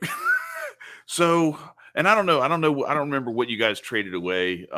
So forgive me if there's if that pick is going to someone else. That would really suck. Because I know that you guys traded away a lot to get to get some of the resources that you got in, and kind of went all in on this season. But that's just something to consider with that. I do want to get deep into this Dallas Minnesota game, but I kind of wanted AG to be here for this. I don't know where he went, because he just dipped out completely.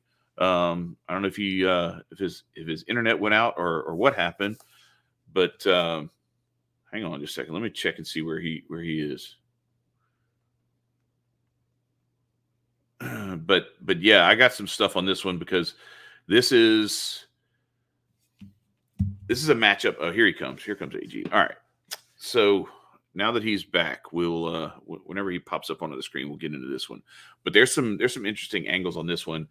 We talked about already that Giants-Lions game being a nice little intro into this one, because if the Giants take care of business like they should at home against a vastly inferior Lions team, then they set up a matchup next week. If the Cowboys can't pull off this win against the Vikings, the Giants set it up to where they would be 2 games ahead of the Cowboys going into next week's matchup, and they could just about sew up that second spot in the division, and maybe even still be in position to win the division if they can rally late and somehow knock off the Eagles off of that pedestal.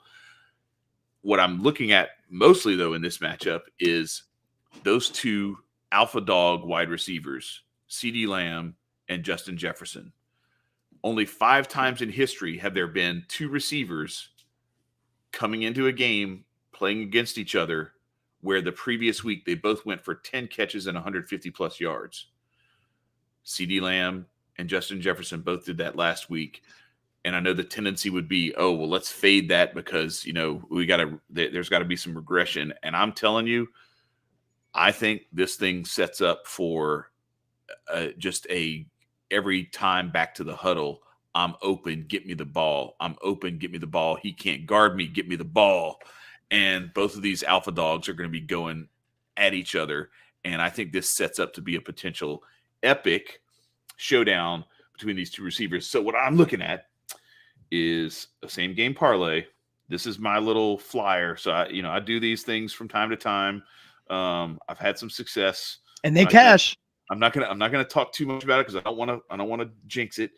But I'm looking at. Don't think Chad's crazy. Is all I'm saying. Both of these guys getting touchdowns, and then I'm looking at both of them getting 80 yards receiving. 80 yards receiving. All right. That is plus 651. 80 and a touch from Justin Jefferson and CeeDee Lamb. File that one away. That is plus 651, okay? So we're going to file that one away because like AG said earlier, we're going to ladder this stuff. So what am I doing next? I'm killing this thing. That's the 80 and what is it? Plus 651. That's the 80 and 80 and a touch. 80 and a touch each. All right. So I'm going to ladder that, and I'm going to drop a quarter unit on this play right here. It is both players to get 100. All right, we're going to do the 2 touchdowns in a minute because I'm going to do a quarter unit on 100 and a touch for each of them. All right. That is 100 and a touch. 100 and a touch. That is plus 1144. All right. 100 and a touch. That's a quarter unit. And then I'm dropping the final quarter unit on 102 touches for each one of them.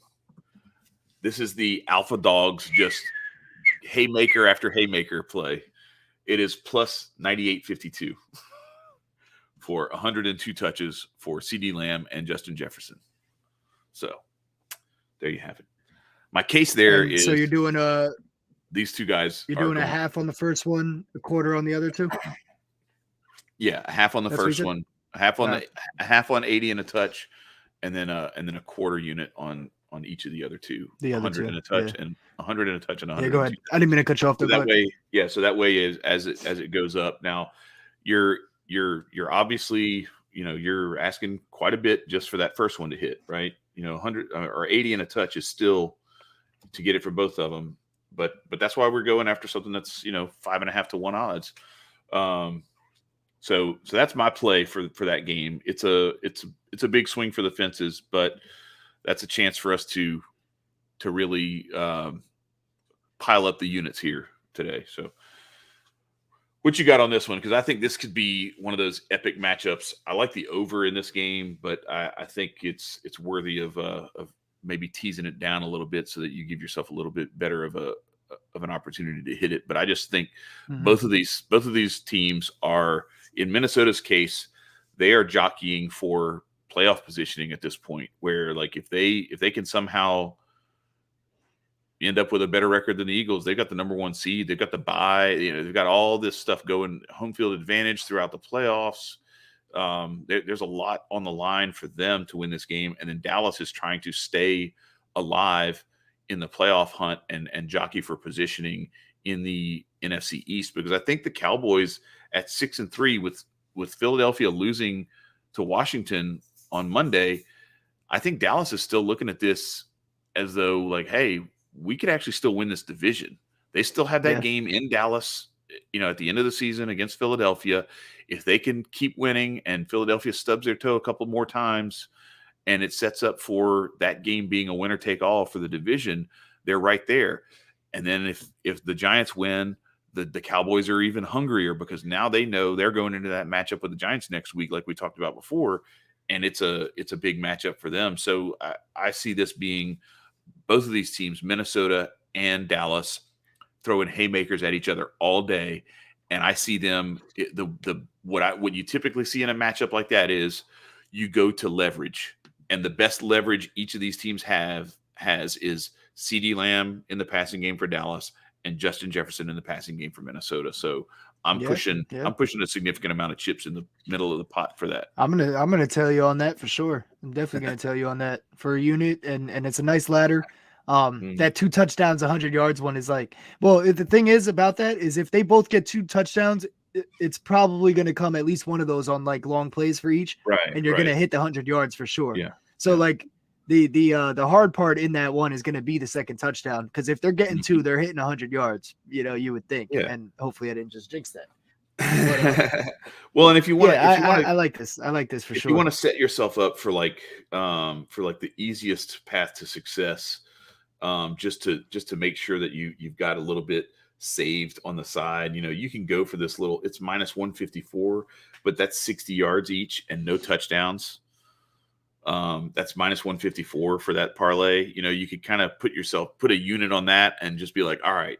So at the very least, I get like half a unit back or whatever. So the rest of my plays are kind of covered. Right. But I get you though. I tend to. No, I'm with you on the play. I'm with you on the play. I was just giving the hedges. You know what I mean? Yeah. Like, I'm not doing that hedge, because the way I look at this is I'm all or nothing on this thought that I have, this narrative that I have for this game. Mm-hmm. And if I'm wrong, there's a good chance that one of those 60s doesn't hit. And so I'm not putting minus 154 at a whole unit on that BS, So that's a fact. That's a good point. Yeah. Yep. So what you got? I'm can you look for me real quick and see if Tony Pollard's numbers have changed at all with Zeke's status and whatnot? because I'm on Tony Pollard whether Zeke plays or not. There's nothing because Zeke is still up in the air, so it's all Dalvin Cook right now. They don't have anything on FanDuel right now? No. Nope. Oh, wow. Yeah. One sec. Let me check the other books real quick. Mm-hmm. Yeah, so let me while you're saying that, let me check because that's a good one to check up to see if it's probably okay. So too early. They moved him up. Moved him up. Look, I'm not backing this 40. It's 54.5 now on DraftKings and BetMGM and Caesars at -115. I'm not backing that specifically, but I do think it could still hit. I am backing Tony Pollard over 43.5 rushing yards, -110 for a unit. So I'm sorry if you guys didn't get in on that earlier, but I did have that in our show that we released yesterday while the line was 43.5. So that's what I'm rocking with. And I did say in that show that that's going to be an official play for me, whether or not Zeke plays. And I'd said, get that shit in now because depending on Zeke's status, that number's going to go up. He might still hit that number. I'm just saying if he gets wedged in the middle there, I don't want to be responsible for that. So I'm not backing the 54, but I am backing the 43.5 that I backed yesterday. So I'm still going to keep that on the record for the one unit there because that's what I took yesterday. Yeah. So so I think you're right because like when the stuff was still available, that was the time to get in because right now the way that it's looking. So Tom Pelissero is saying that that Pollard is supposed to get a little bit more in terms of touches than Zeke Elliott. Now, whatever that's the thing, right? So here, let me. Zeke's supposed to be in a knee brace, and he hasn't played the last couple of weeks. Like I'm wondering if he's even going to fully participate. You know, like is he even going to play? Like I would not be surprised at all. It's still early. That's a 4:30 Eastern time game. That's to me, you're asking a lot. Like there's a reason. There's a lot of time before we know exactly what's gonna like. There might be more coming out, but it's funny that you mentioned what they said because before they even said that last night, this is what I have in my notes. I didn't touch anything. I didn't change anything. This is before I got any of that information Chad just gave me. I wrote, even though Zeke is back, they're gonna have him on a snap/touch count, and Tony Pollard should get a bulk of the load.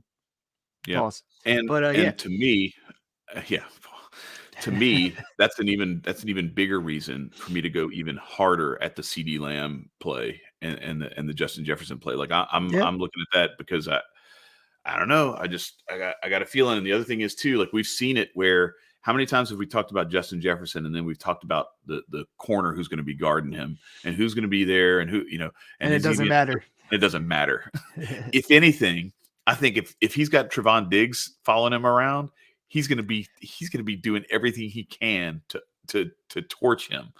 And Diggs gets beat one time. You got your 80 and a touchdown right there. That's right. If he goes for the pick on the easy slant route or something, yeah.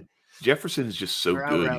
He's so talented at getting open, creating separation. And then like you saw last week in that game, that catch that he made, Tyler, shout out to Pickin' Tyler from Pickin' Winners. He hit me up, because he knows I'm an LSU fan, and we've had this argument before about the OBJ catch, and everybody keeps trying to say this is better than the OBJ catch, or this is up there with, and I'm like, no, it's not. That Justin Jefferson catch last week eclipses it because it was in traffic. It was in traffic. One hand he grabbed, and it's 4th and 18. If he doesn't catch that, they lose. It was way more important. This heavyweight matchup, way more important than that game back, when on a Monday night where I don't even remember who they were playing, but it wasn't nearly the epic matchup that was. So that's so keep an eye on that Tony Pollard situation. I'm with AG. I think regardless of Ezekiel Elliott's status, I'm on Pollard for this game because Elliott is as much as Zeke is a huge part of that offense when he's healthy, he's not healthy. And so I look at very similar to what we talked about with Saquon Barkley.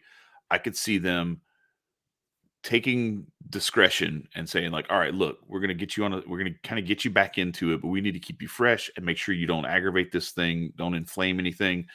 He might get 10 touches and they're saving him for next week when they've got that big matchup with the Giants. So that's same situation. I'm riding with that. Yeah, and Chad can attest to this if you guys are new here, if you weren't here the past few weeks, but I am a diehard of saying like that I like Tony Pollard a lot better when Zeke's playing than when he's not. Just because you get a lower number and the balance of it. Like Zeke is their power guy, and then Tony Pollard hits you off the edges. Like it's like the 1-2 punch. I like it. So even with Zeke playing, I don't mind at all. And on a snap count, even better for this number because the number's a little lower because Zeke is playing, but on a snap count, that's what we like. So these numbers are for the 43.5. So I could go back and do the 54.5, but I think it would change by a little bit. But he has hit 44 rushing yards in 5 out of 7 games this season with Zeke, 7 out of 9 overall because he had the 2 without him. So I like this number either way. Another play too is once you get the numbers, once the official status is solidified enough that you can actually get numbers on all the books and you can start shopping around and get your best lines. I'm a little partial to the total for Tony Pollard. That way, when he gets that dump off and takes it 30 yards, you get to cash in on that too. So now, granted, your juice is going to be a little bit more. The number is going to be a little higher, but you give yourself multiple paths to getting that number, and you're not just relying on the rushing yards. But I do like his rushing total to be good regardless of Zeke's status. So, but yeah. Let's go to this final I got game. one more in this game. Oh, you got one more? Oh, my bad. I got out of it. I'll take it back to the Giants game. I mean the Cowboys game. But I'm gonna ride TJ Hawkinson. He's had a hot hand in Minnesota. They have him set at over 4.5 catches at plus 115 on PointsBet, plus 110 at BetMGM. I don't know what we're getting on FanDuel right now, but dude, 5 catches for plus money for plus 115, plus 110. 4.5 over is plus 104. Yeah. So if you go to BetMGM, if you have that, it's plus 110. If you have PointsBet, it's plus 115. So that's huge. Yeah, but dude, TJ Hawkinson, man, the Kirk Cousins loves him. The books are probably giving us this low number because the Cowboys defense is 3rd in pass defense. So like they're solid at stopping the pass. But they're elite. But Hawkinson just got 4 catches versus them a couple weeks ago when he was with the Lions. And he's in a more efficient offense with a better quarterback now. I don't know if we can say that, but yeah, I mean, kind of, I guess a better quarterback now. Cousins is definitely better than Jared. I know. Come on, but it's a 425 game with only 2 other games going on, so we have to take that into consideration because there's going to be a couple moments where we got the red zone triple box, and he can't hide. Yeah. He can't hide in the shadows of the octo box of the 1 p.m. games. Look, man, I know that's the narrative on Cousins, but we saw him, bro. We saw him last week. No, we in saw a 1 o'clock game when everyone was watching other shit on Red Zone. Okay, but we didn't see shit but that Justin Jefferson catch. But you made the point. But you made the point that you made the point that it was a big matchup and that he was going to suck in that one, and he didn't. I'm just saying, like if it ain't prime time, I'm not buying it. Like it's got to be the only game in town under the lights and national televised audience, not this bullshit where there's like 3 other games going on or 2 other games going on or something like that. No, like it's got to be. Can't hide in the shadows of the Octobox on Red Zone. Yeah, he doesn't need to. That's what I'm telling you. Messing. As long as it's not prime time, it's all right. But the last matchup of these afternoon games. Well, so the reason I'm on, there are only 3.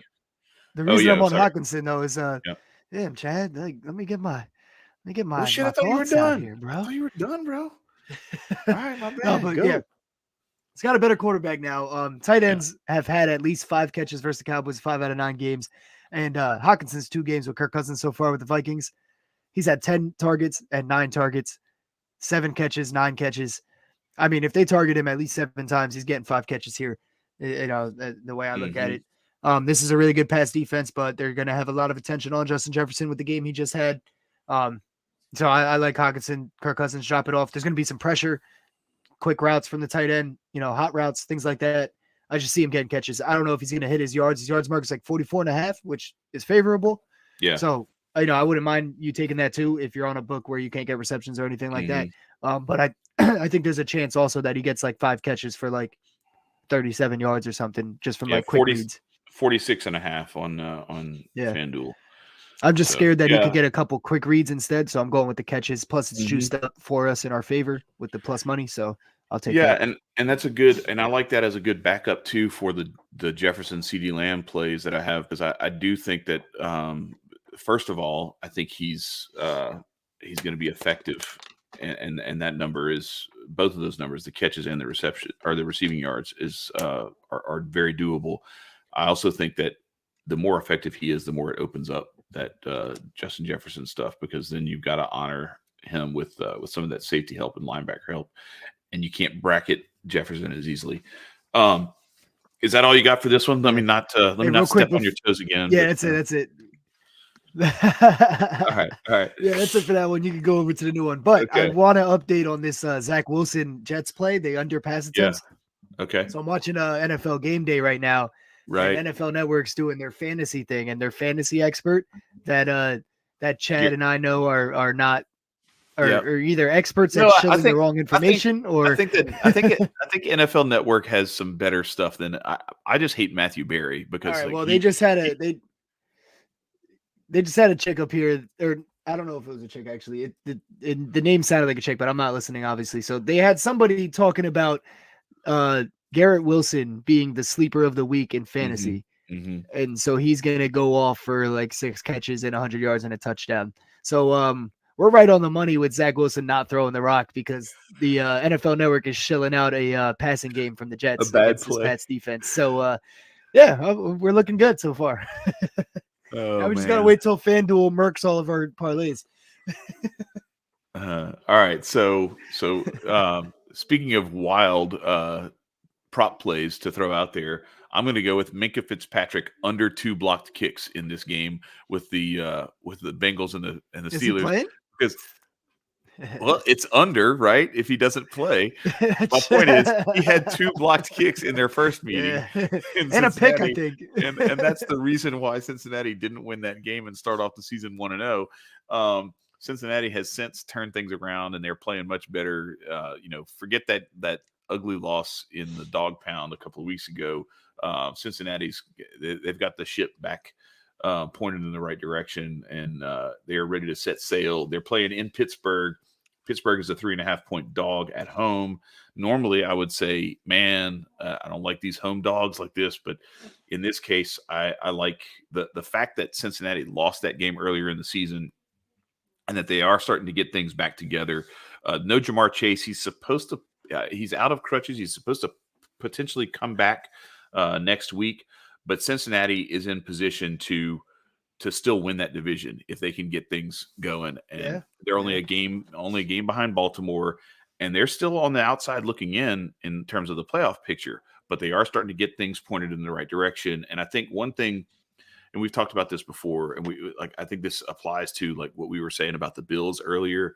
And I think you can take that and apply that to what we're seeing with Tampa Bay.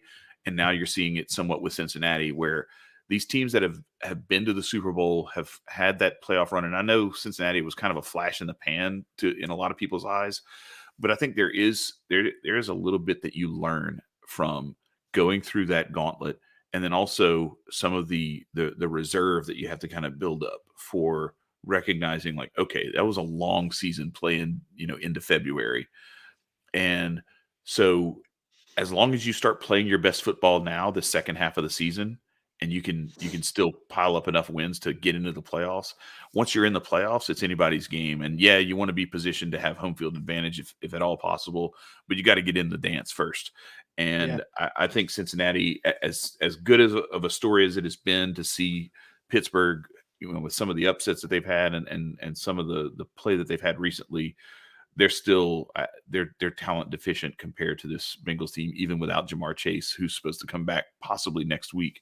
And that'll be really fun, because then the parlays start opening up big time, where I'm going to start throwing some cheddar at his numbers. But what do you think in this one? Do you have anything? Do you like T. Higgins? Do you like any of these other Bengals receivers or anything in the Pittsburgh offense? Like is one thing. Like I would say yes to that question, but not enough to back them in this spot. I don't know how this game's going to go. These are two teams that play each other tough no matter what narrative is or how the season's been going. We know how these games go. And I feel like the Bengals Steelers is just always, it goes a wacky way that you weren't expecting. You know what I mean? Like, this is the game where, like, Joe Burrow has 2 rushing touchdowns and we don't get our T. Higgins touchdown or something. You know what I mean? Like, I'm staying away from betting props in this game, but I do have the over. I took the over in our early line show. I forget what exact number I got it at. I don't know if it moved at all. I forget what I got it at there. And then I do have the over also teased down a little bit in the teaser that we're going to get to in a sec here. But all right. Other than that, I mean, I feel like there's going to be points here. You know, both offenses are gonna just like, you know, be able to grind it out and get some points. I think this is the game I have the over in, right? From that yeah. I think okay, if you're interested in that play, Joe Burrow scoring 2 touchdowns, it's plus 5,500. It's plus 5,500. Now I have to take it in case it happens. I can't say I called it and I don't even have a slip to show for it. Right. All right, fine. I'll do it. Let's see what. Joe Mixon 3+ touchdowns is only plus 2,400. He told everybody, like, listen. What's Joe Mixon for 5 touchdowns? It's not. They don't have that. They just have 3+. They have 1. You know, anytime. Then they have 2+, and they have 3+. So those are your options there. But yeah, I don't have 5. What a ripoff. Yeah, I know. I wanted to bet that this week. Yeah. All right. So we can briefly talk about this Chargers Chiefs game. That's the Sunday night matchup. We can get into that a little bit. The Chargers are me and Big Mike Rader have a show on that also. Yeah, a whole show on that one. I don't know. Yeah, you are. No, you're here. Yeah. Oh, you were frozen for a second, so I wasn't sure if I was. But yeah, it's probably my end. But yeah, we got a whole show on that if you want to get a little more detail. We didn't have a ton of props available at the time anyway, but after we smash a couple of these plays today, I'll come up with some plays for tonight. So I'll drop those on my Twitter at itsag400. So link is in the description. So, you know, go ahead and follow me there or tune in later, and I'll have some plays for this game. Like, you know, if I do anything officially, but we can talk about it real quick if you want, Chad. Yeah, I mean, I like the Chiefs to cover this 5.5. It opened at 7 and it has dropped down to 5.5 now, and I still have my doubts. Even though this is, I'm one of those guys who, like, a home dog in a primetime game, I'm not liking it, but I'm not feeling this Chargers offense. The defense is there, it's good, but I'm starting to feel like the Chiefs are getting into that mode where it's go time. So I don't know. I don't feel it. I don't feel the Chargers keeping this thing as close as this spread suggests. And at plus 198, that money line may be enticing, but I'm not feeling it. So yeah, that's one that could hit, but yeah. I'll stay away. I'm staying away. I think the Bengals are going to keep checking in the right direction. Yeah, I'm not betting it, but I like the Chiefs to beat the spread of 5.5. And I don't really have anything parlay wise, or prop wise, because they might play, but at what? I mean, the last time Keenan Allen played, he played like 5 snaps and then he was out. Like I'm not trusting that hamstring is always, I mean, you could have one drive and one misstep on a route on the second drive and you're done. So yeah. Mike Williams though, I mean, he should be all right. He was cleared and everything for it. So and I like him. And his juice too high. Like, the only thing I would say is maybe let me look at Juju Smith-Schuster, because he's been. Oh, he's out. Okay. Oh, that's right. He got paralyzed. I forgot about that. He got concussed so bad his arms went stiff. Yeah, my bad. I forgot about that. That was brutal, man. Both the Chiefs have a lot of people out too. I don't know, I don't know if they're my boy Dan is I think he's at work right now. I work with him and everything, my homie. But if you guys are watching at work right now, I got to give a shout out to my manager, Miss Kathy. Shout out Miss Kathy. She's a Chiefs fan. She's always asking me what the Chiefs are going to do. The one week she came up and she was like, yo, I could like put a bet through with your, and I was like, yeah, I got you. No problem. Whatever. But it was the Colts week. And I was like, let's wait till next week, because the Colts are winning this game. Sorry. But shout out Miss Kathy in case you guys are watching. But yeah, a lot of stuff is juice, and there's a lot of injuries to just monitor before tonight. Yeah. So I think I'm gonna wait before I like actually throw anything in there. Yeah, I'm with you on that. I kind of feel the same way that and the stuff that's really attractive is or would be attractive to look at or whatever is it's the Travis Kelce stuff. It's the stuff that's going to be so expensive that I just Yeah. Well, the I'm thing not is, feeling like, it. it might be even worth still looking at, but we'll know later. I'm We'll looking know at it more as a later part of a because parlay though. McCole Yeah. McCole Hardman is out. Juju is out. Valdez Scantling is probable with an illness. So I don't know if he's playing or not yet. Like, there's a lot to monitor here on that Chiefs side because if all three of those guys are out, I don't know. You got to go Travis Kelce at that point. Yeah, I mean, hell, Or Kadarius Toney. At that point, I might flip my. I had forgotten about Juju being. I mean, I saw that play when it happened, and I still brain cramped and forgot that he was out. Yeah, he got drilled in the head. Shout out Miss Kathy. Hey, there you go. There you go. So now I'm feeling. I hate to do this to Miss Kathy, but now I'm starting to feel this. I'm starting to feel this Chargers money line a little bit. If they're missing all those guys, damn man. Well, the thing is, like that offense is so dynamic that they can score without. They don't need those guys in. That just makes it's more so and it affects who we bet on in terms of player props. Like I still trust Patty Mahomes to use as long Travis as Kelce, Mahomes and Andy Reid are still there and those running backs. Right. Yeah, like I'm not too worried about that. And the Chargers are getting people back, but they got to mix those people back into the mix. Like there's going to be the first quarter of them like figuring out what they're going to do now offensively with everybody coming back and whatnot. They still got one of their tight ends out, I believe. Like there's multiple things. I don't think those injuries to those wide receivers are going to change the outcome of this game. It'll just change, how the outcome is reached. Right. Yeah. Okay. All right. So that's that. Now let's get into the fun stuff, the really, really fun stuff. So we already dropped my. You guys want to make some money now?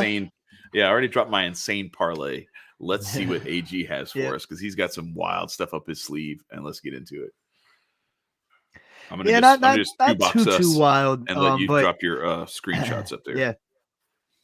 Yeah, not too wild, but still safe-ish plays, but some money makers, some bankroll builders for sure. So I'm gonna do a half unit on all of these parlays. But here's my little running game parlay. These are all guys where I like their spots, but their lines were a little high because the books like their spots also.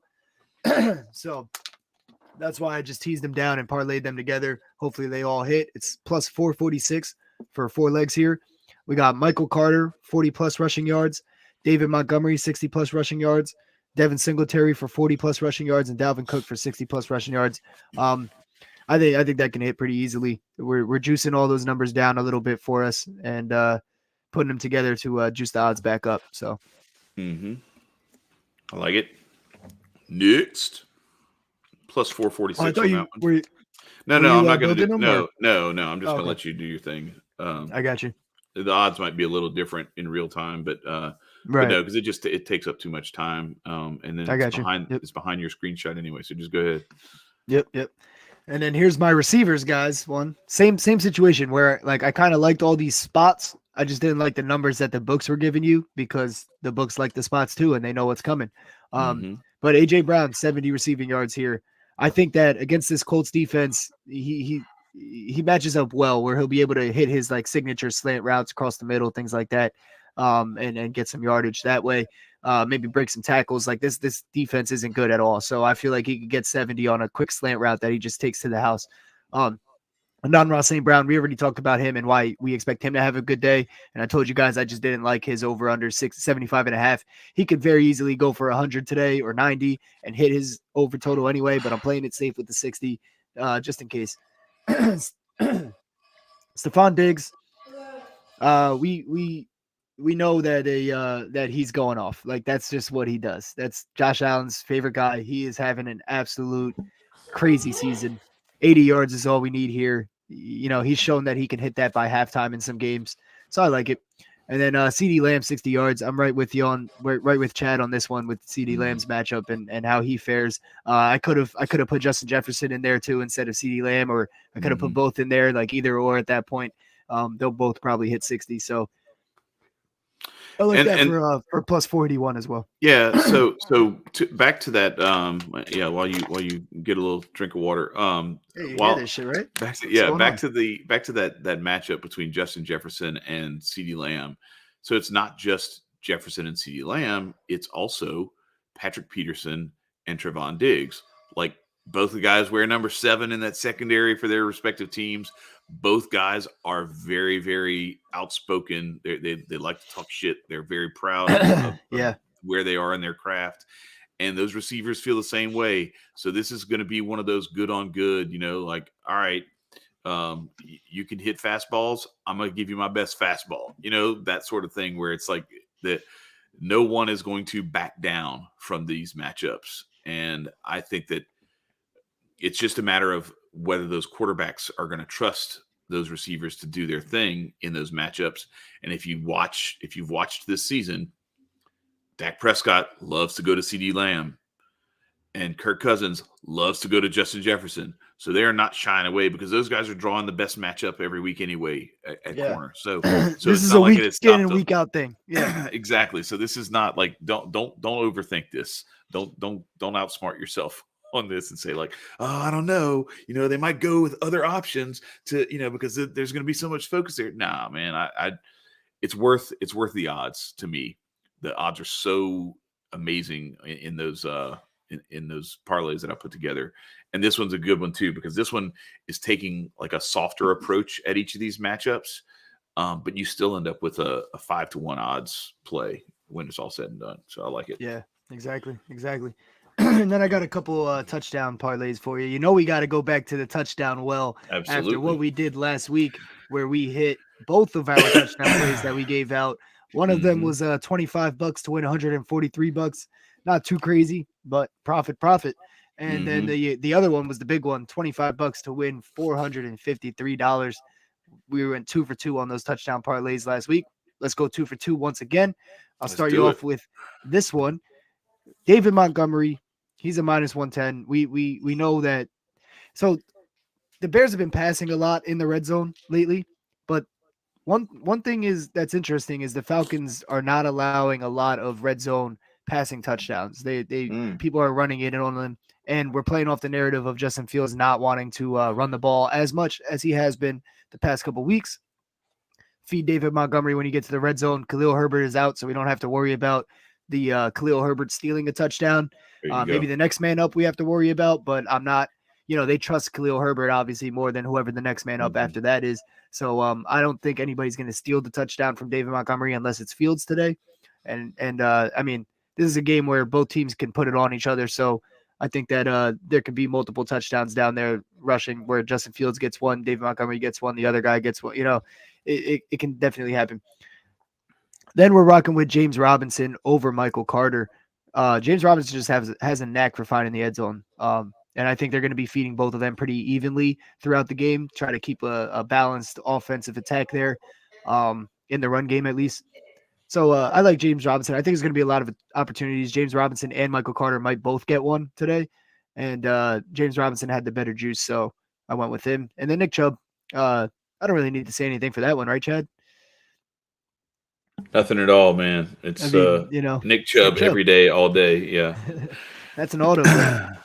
If Cooper Kupp hadn't broken his leg, he'd be on the anytime touchdown list as well. But for a receiver anyway. But yeah, when it comes to running backs, if you have a parlay of people who are going to score a touchdown today, and Nick Chubb is not on the list, I don't know. You better make a good argument. Yeah, and we saw with the Bills, they're not unstoppable defensively. We've been learning that lately. So yeah, I like this play. Yeah, and then here's a.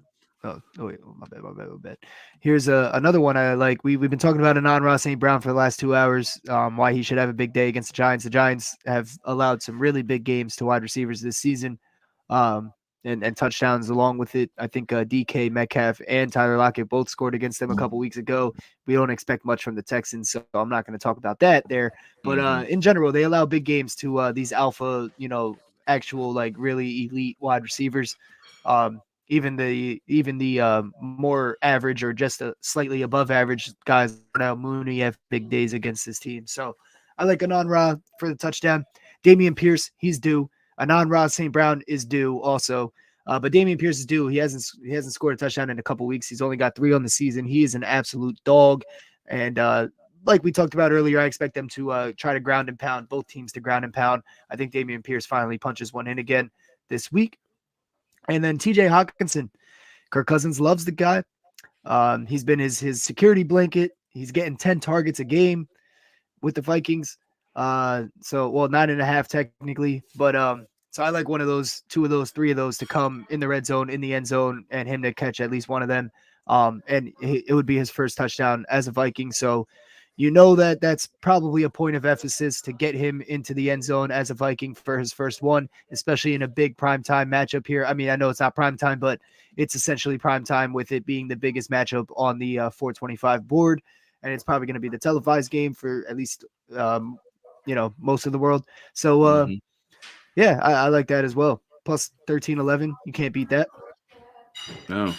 And then here's my little teaser. The teaser. I love this teaser, by the way. I love this teaser. I got one of my own. I'm gonna start building it over here as soon as you're done. But you tell everybody what you got here and why we're going with 4.5 as our number. Yeah, we're getting a plus 500 on it with a 4.5 point teaser. I'm teasing the Texans and the Lions. I think that the Commanders and Giants are both on upset alert today, and I'll get to that after Chad does his teaser also. But I'm teasing both of them to a touchdown or more than a touchdown. So we're getting a touchdown there. So I'm not, I'm just more confident than the 3 points that both teams were getting originally. And then the under in this Bears-Falcons game, we talked about it just a little bit while we talked about that game, how they're both run teams. So like when you have one run team versus a pass-heavy team or a balanced team, you don't really have to worry about the over-under going under because of the clock being chewed. But when you have 2 teams that just run the ball and want to just run the ball all game long, that clock is going to be ticking down the entire game. Both offenses can explode and get some points. But even like a 27-24 score hits this under. That's why I teased it up a little bit instead of taking the regular under. So 53 points, we can go under that for sure in this game. And then the Raiders +7. I didn't feel the need to sweat out an extra half point there. If we push on that, I'm sorry, guys. But the Broncos, I mean, they haven't done anything to impress or warrant giving them more than 7 points in this game. You know what I mean? Like they did it for about a quarter last week and then they still sold. Yeah, exactly. So, I mean, and the Raiders, I mean, it's a shit show. We've been talking about that too. But I trust them to at least stay within 7. And one of their best games, actually probably their best game of the season, was against this Broncos team. So I like them in that spot in that matchup. And then the over, I already am on the over regular over in the Bengals and Steelers game, but I teased it down here and added it to this. So now it's even easier at the 35, and we're getting plus 500 for that. So I love that. I got a half unit on all of these lays here. Yeah. You got yours built, Chad? So, I didn't want to be rude, so I'll let you do your thing. I didn't want to have a distraction. So pull your screen down, pull that down, and we're gonna go with it right here. So starting at the top of the page here, I got this. I got Carolina.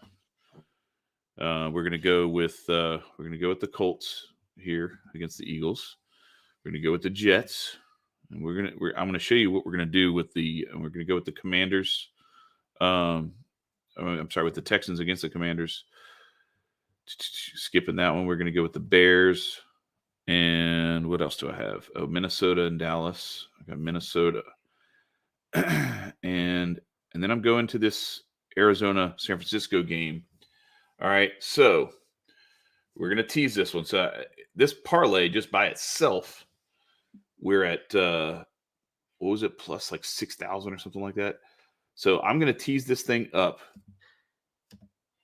7.5 points at plus 450. And I know that seems like well, damn, man, that's kind of chicken. But 7.5 points, I'm still getting plus 450. It's a 7-leg teaser. That's a lot. I get it, and it's all spreads. And what does that put everybody's numbers at? That puts the Panthers at plus 20.5, the Colts at plus 14, the Jets at plus 11, the Texans at plus 10.5, the Bears at plus 10, Vikings at plus 10, and the Cardinals at plus 16. Yeah. So that's cash. I'm hitting that one. Let's go. I'm dropping plus a unit on that one. I'm dropping a unit on that one at plus 450, and we're gonna ride that. So that's my over one more time. I just want to have it all written down. Just make sure you got the receipts. All right, Panthers so we got plus 20.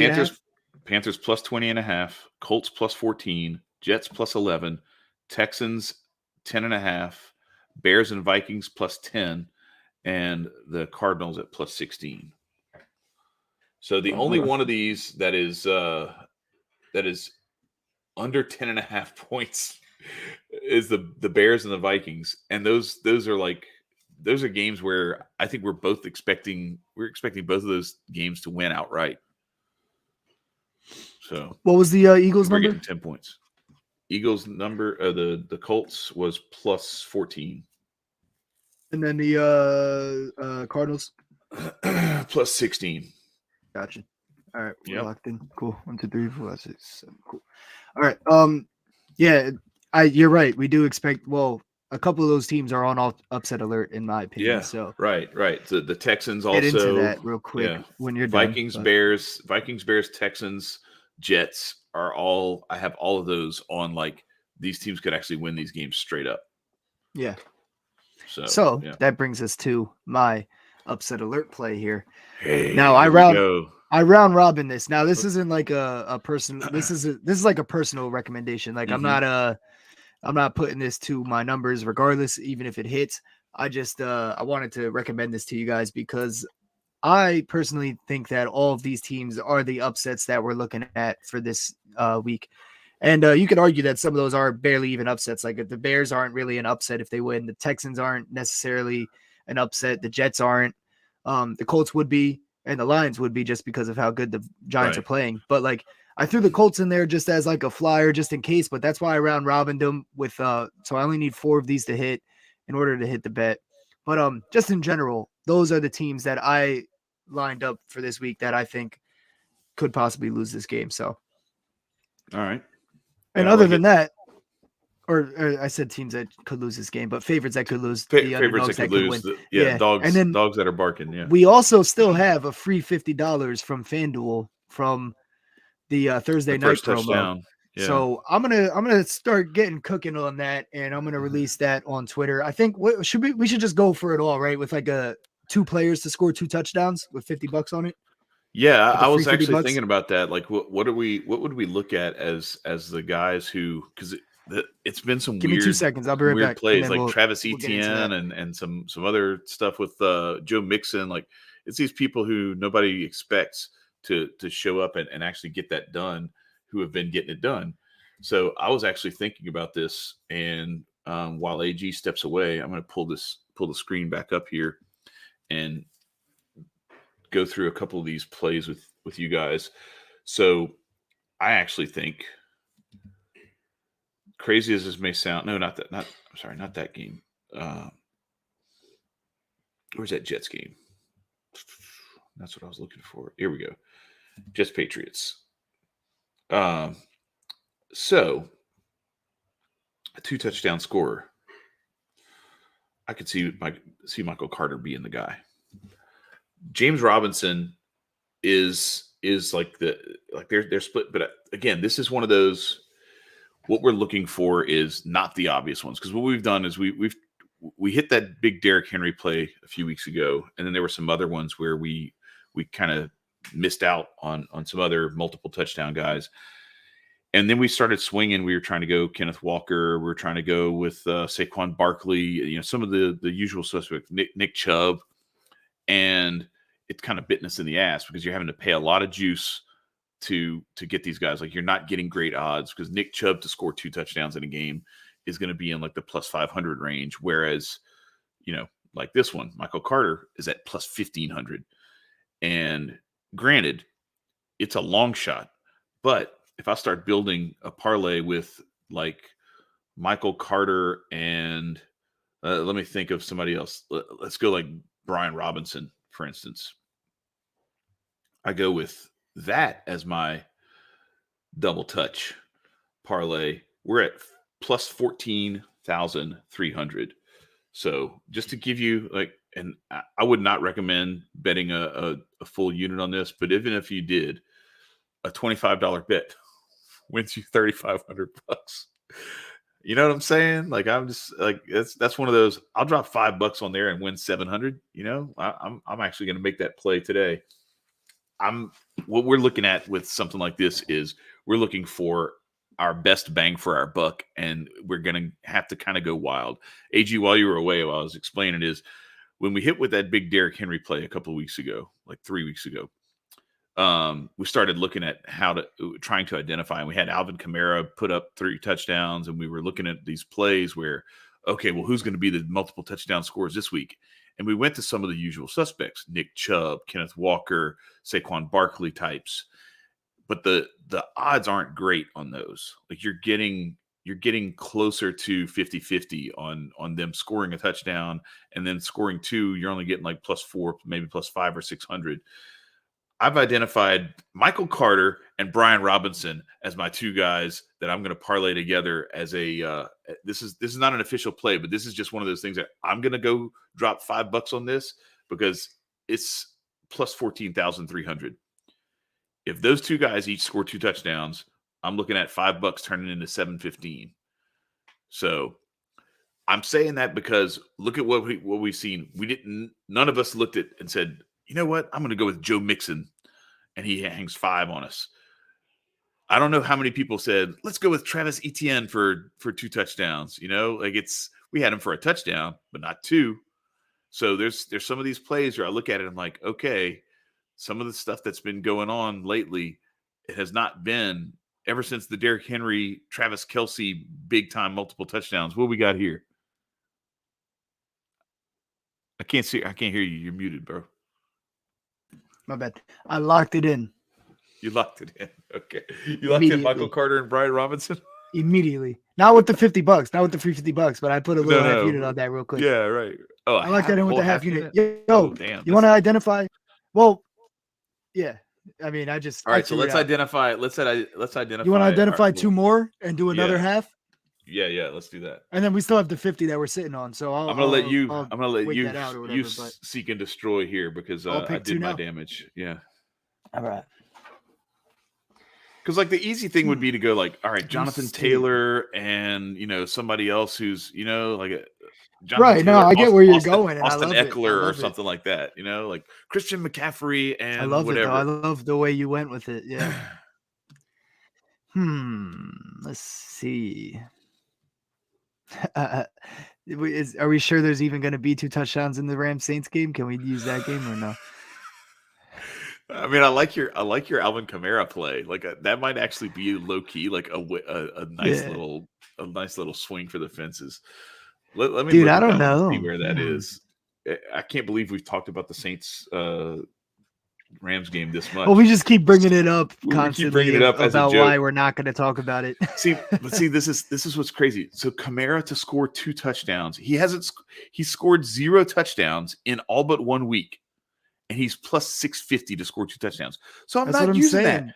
I'm not even using the books know though because it's terrible. It's a terrible play. Like, yeah, we could be getting baited, but this is one of those things where like you've done this too in fantasy, right? Where like there's that guy who slips like 3 or 4 rounds because he's toxic and nobody wants to touch him, and because everybody's looking at it and they're like, look.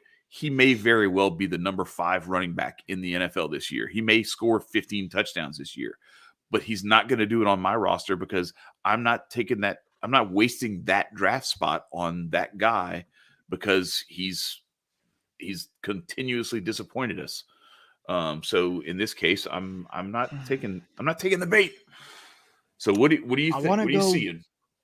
I'm trying to think about going in the late games so that we have one for the early games and then one for the late games. Okay. But like who? Yeah. Is it Najee Harris today? Latavius Murray. Latavius Murray and Najee Harris. Oh man, yeah. You want to go with that? Because I'm not doing. I'm already 2 touchdowns deep on 2 guys in the Dallas Minnesota game, so I'm not going there. Right. So if it's Josh Jacobs or Gordon or Murray, and then it's Mixon or Harris. And I'm telling you, it's Latavius Murray if it's one of those guys. Like that's he's getting the goal line stats. But did the Broncos score 2 touchdowns?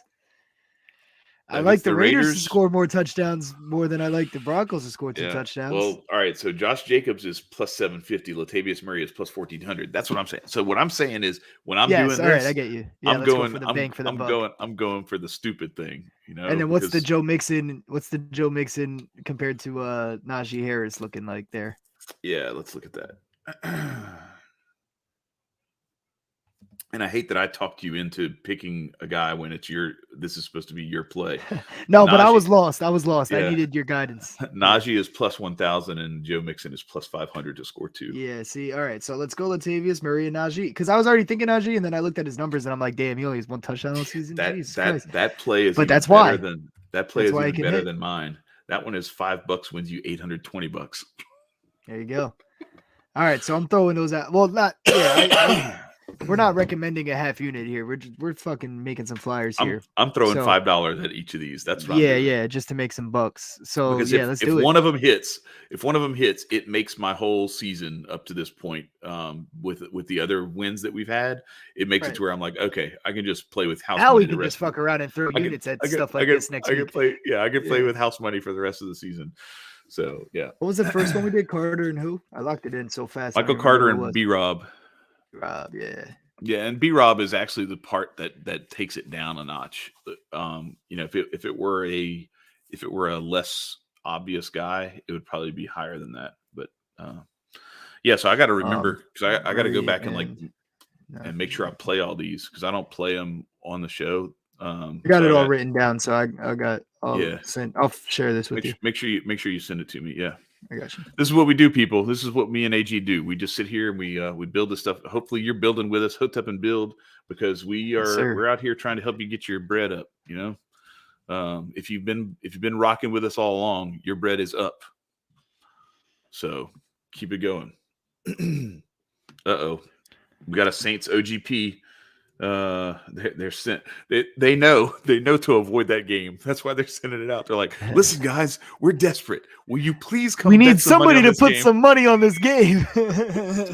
Look, like not for nothing. Like y'all gotta see the jokes, man. Like this is how it happens. Like this is what they do. Like whenever they're marketing stuff to you, it's because ain't nobody buying that stuff. If it's good, it markets itself. You don't need to market that shit. Yep. That's a fact.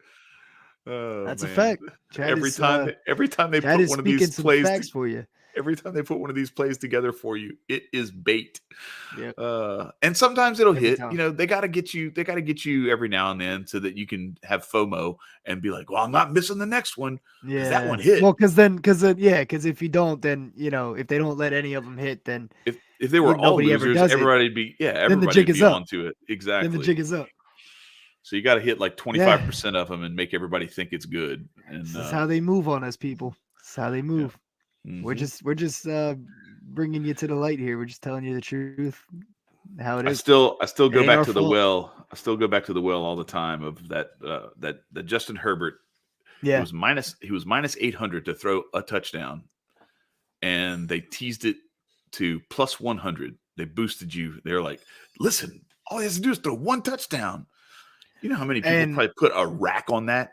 And all you had to do was listen to this channel because that was the same day that before that promo even came out, we recorded the show where I took him for under 1.5 passing touchdowns.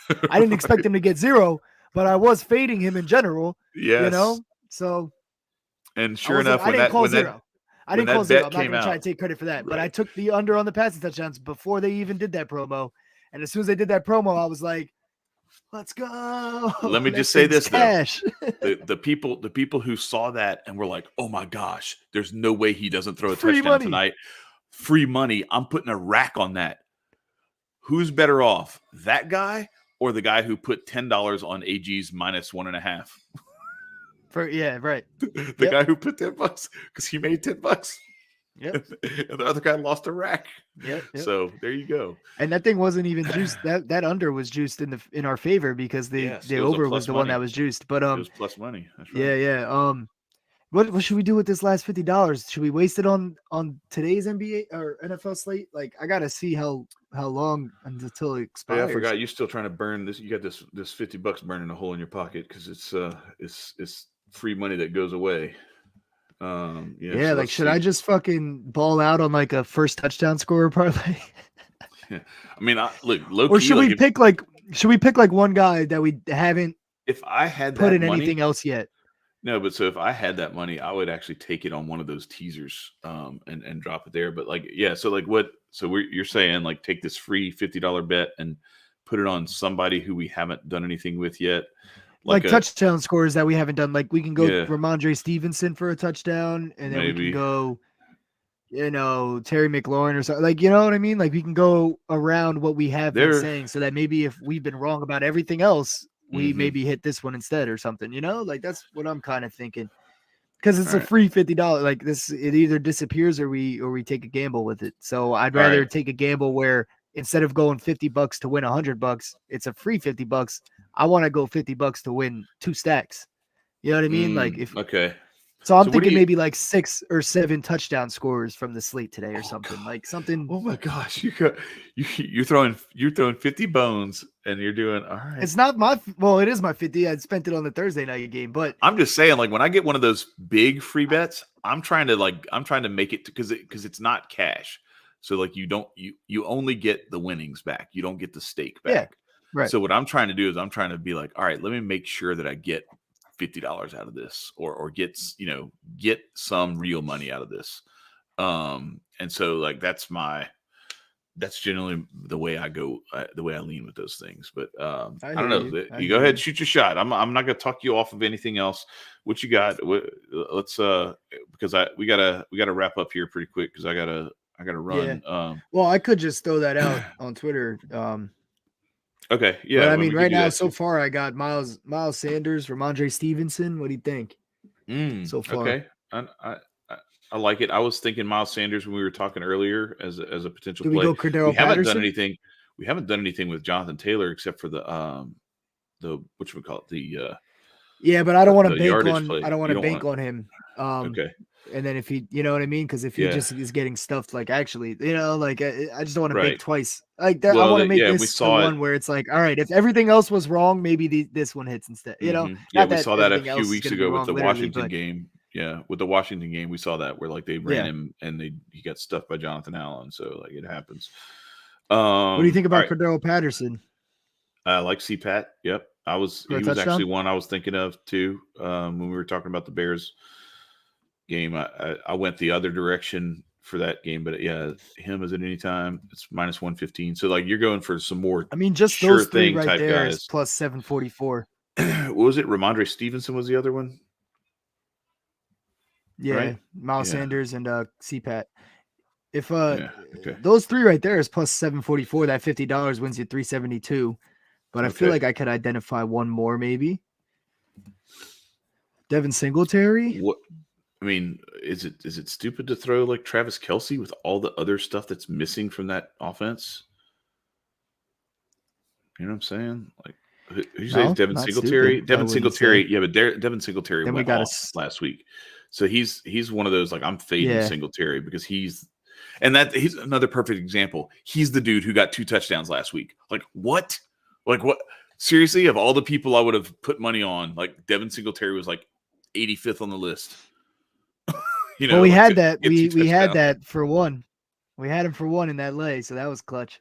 Yeah, we had one, but not 2. I never would have had him as 2. Should I give some love to Josh Jacobs? I could see that. So Travis Kelce is Josh minus Jacobs, 130. All right, and boosts it to 1393. Yeah, and then you add Josh Jacobs, and it boosts it to 3185. Oh, so you're putting both of them in there? That's a 5-leg parlay right there. Miles Sanders, Ramondre Stevenson, CPAT, Travis Kelce, and Josh Jacobs for a touchdown.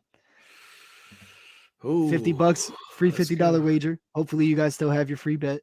And to win $1,600. $1,600. All right, yeah. You heard it, folks. You like those 5 guys? I do like those 5 guys. I just 5 guys. All right, 5 guys. It's the 5 guys parlay. We need a sponsor. 5 guys special. Shout out. Hit us up, Shaquille. Holler at us. All right, yeah. So Miles Sanders for a touchdown, Ramondre Stevenson for a touchdown, Cordero Patterson for a touchdown, Josh Jacobs for a touchdown, and Travis Kelce for a touchdown. With that $50 free bet that FanDuel gave us from losing the SGP on Thursday. So yes, we spent the $50, but now we have it and we have to use it or else it disappears. Right. So we got a 2-for-1, and let's try to capitalize on that. I'm with it. All right, so now I got to go back and watch this last little bit back so I can put all these plays in officially and try to bake some of this bread, and that or jinx them all. One of the two. But I haven't been that bad luck. But yeah. So real quick, one more time, dog catcher plays for today are Chicago +3, the Jets +3, and Minnesota plus. I think what is it, 2.5 now, or maybe 1.5. I don't remember what the. No, they're +2.5. Yeah, Minnesota +2.5, and I like all of those guys straight up. That's Minnesota +114 on the money line, Chicago +116 on the money line, and the Jets +154 money line, all on FanDuel right now. So, and I'm gonna put those in a parlay as well, both the spreads and the money lines. And you saw I had that teaser that includes them and some other games as well. But yeah, if you didn't get a chance, just go back and watch this thing back, speed it up.